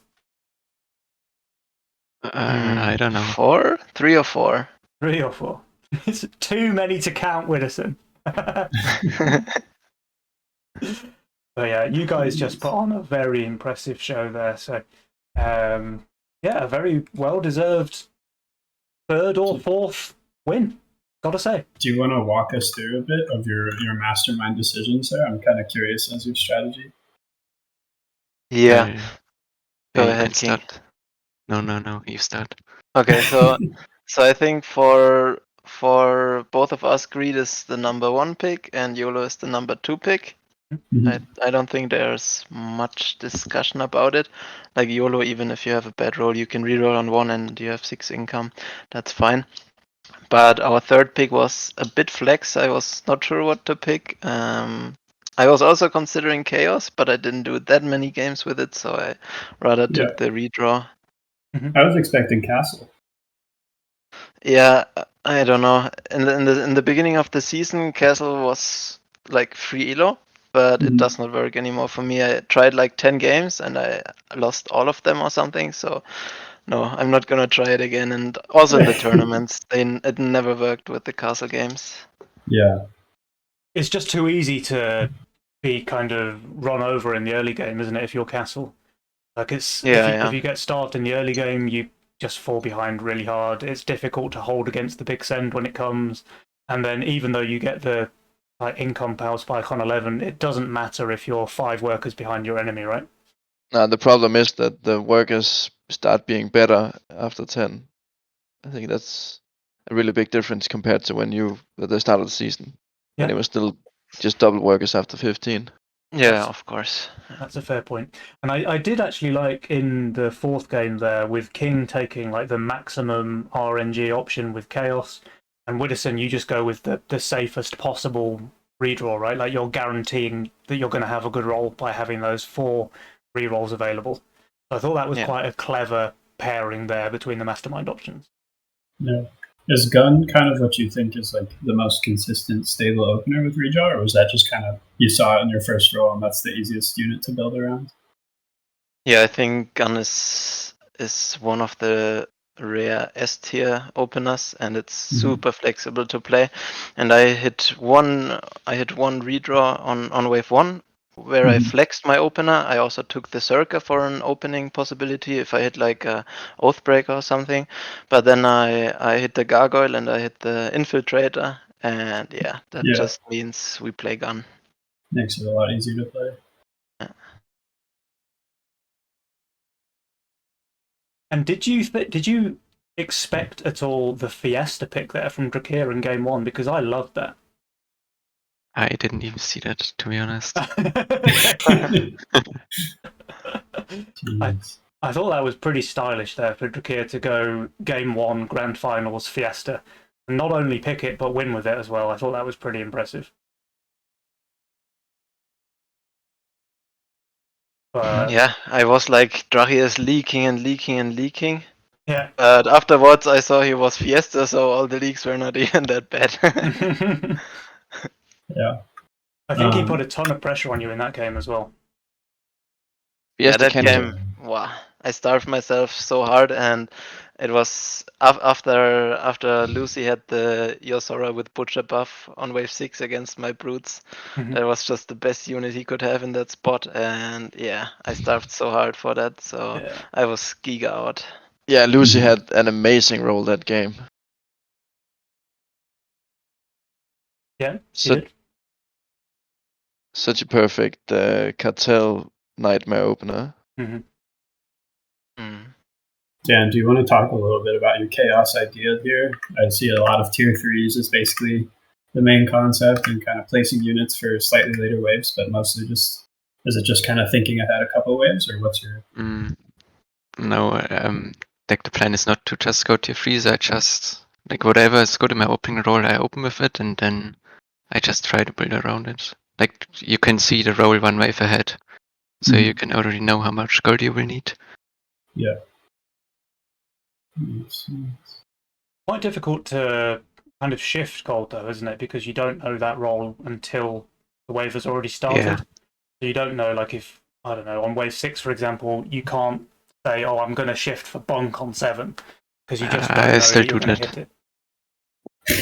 Yeah, you still do it, yeah. But yeah, that's the advantage of the tier 3s. You just never need to shift because you can always just upgrade a Warhit, kind of Pyro or Coiler. Yeah, right. I think that was quite a nice way to play it. At any time that you needed a power spike, you can just upgrade one of those units for 180 gold, and you're feeling pretty comfortable for the next wave or 2 then. You can also know that, like, if you have a strong wave, you can shift, even though you don't know what you're gonna get. You know that you'll probably get something better to spend your gold on than what you currently have. Yeah. Yeah, I still gotta say Chaos is annoying, and I don't like that it's playable, to be honest. But yeah, it's strong. We are playing in a tournament for money, so I guess we can still pick it. But in my opinion, it should be deleted for ranked and for tournaments as well. Well, you won't get any arguments from me, but I know Skovtrold is a Chaos What am I lover. gonna play then? What am I gonna play then? Classic. If you want to play no, never. Chaos, go play Classic. It's really difficult to try and cast a Chaos roll as well, because it's like, oh look, King Dan's rolled a great unit for the next wave. That's good, I guess. But you can't plan ahead as a caster as well. You can't say, oh well, he's going to do this on this wave and then shift for this on this wave, because you just have no idea. But I guess the same is true of your opponents. They also can't do that. They can't read your roll. They can't maybe plan their sends as perfectly as they could otherwise. So I can see why you feel it's strong and that you feel you have to play it. Yeah, I mean, I was just waiting with Chaos until I see Pawn Shop, but I never saw it, so I just picked it anyways in the last game. Yeah. Oh, Chaos is insane with Pawn Shop, right? Yeah, it's absolutely broken. Because you just build whatever unit for whatever wave and then sell it for the wave that you need it to. Yeah, and you can get all the broken aura combos. Yeah, that's pretty insane, actually. Chaos with Pawn Shop. That would have been pretty juicy if we did see Pawn Shop in one of the games, because you could really abuse that. Didn't even think of that. Thanks for sharing. King Dan's 3K Elo strats, by the way. You heard them here first. So how's your back, by the way, King, after that series? Yeah, it's honestly hurting quite a lot now. What? Excuse me? Did you guys check out the previous series that we won 2-0? We did not. Versus Boone. Maybe you should check the last game before the final. Just I mean, but that's only one game, right? This is an entire series and a best of 5. You're doing a little block building, 116% league. Wow.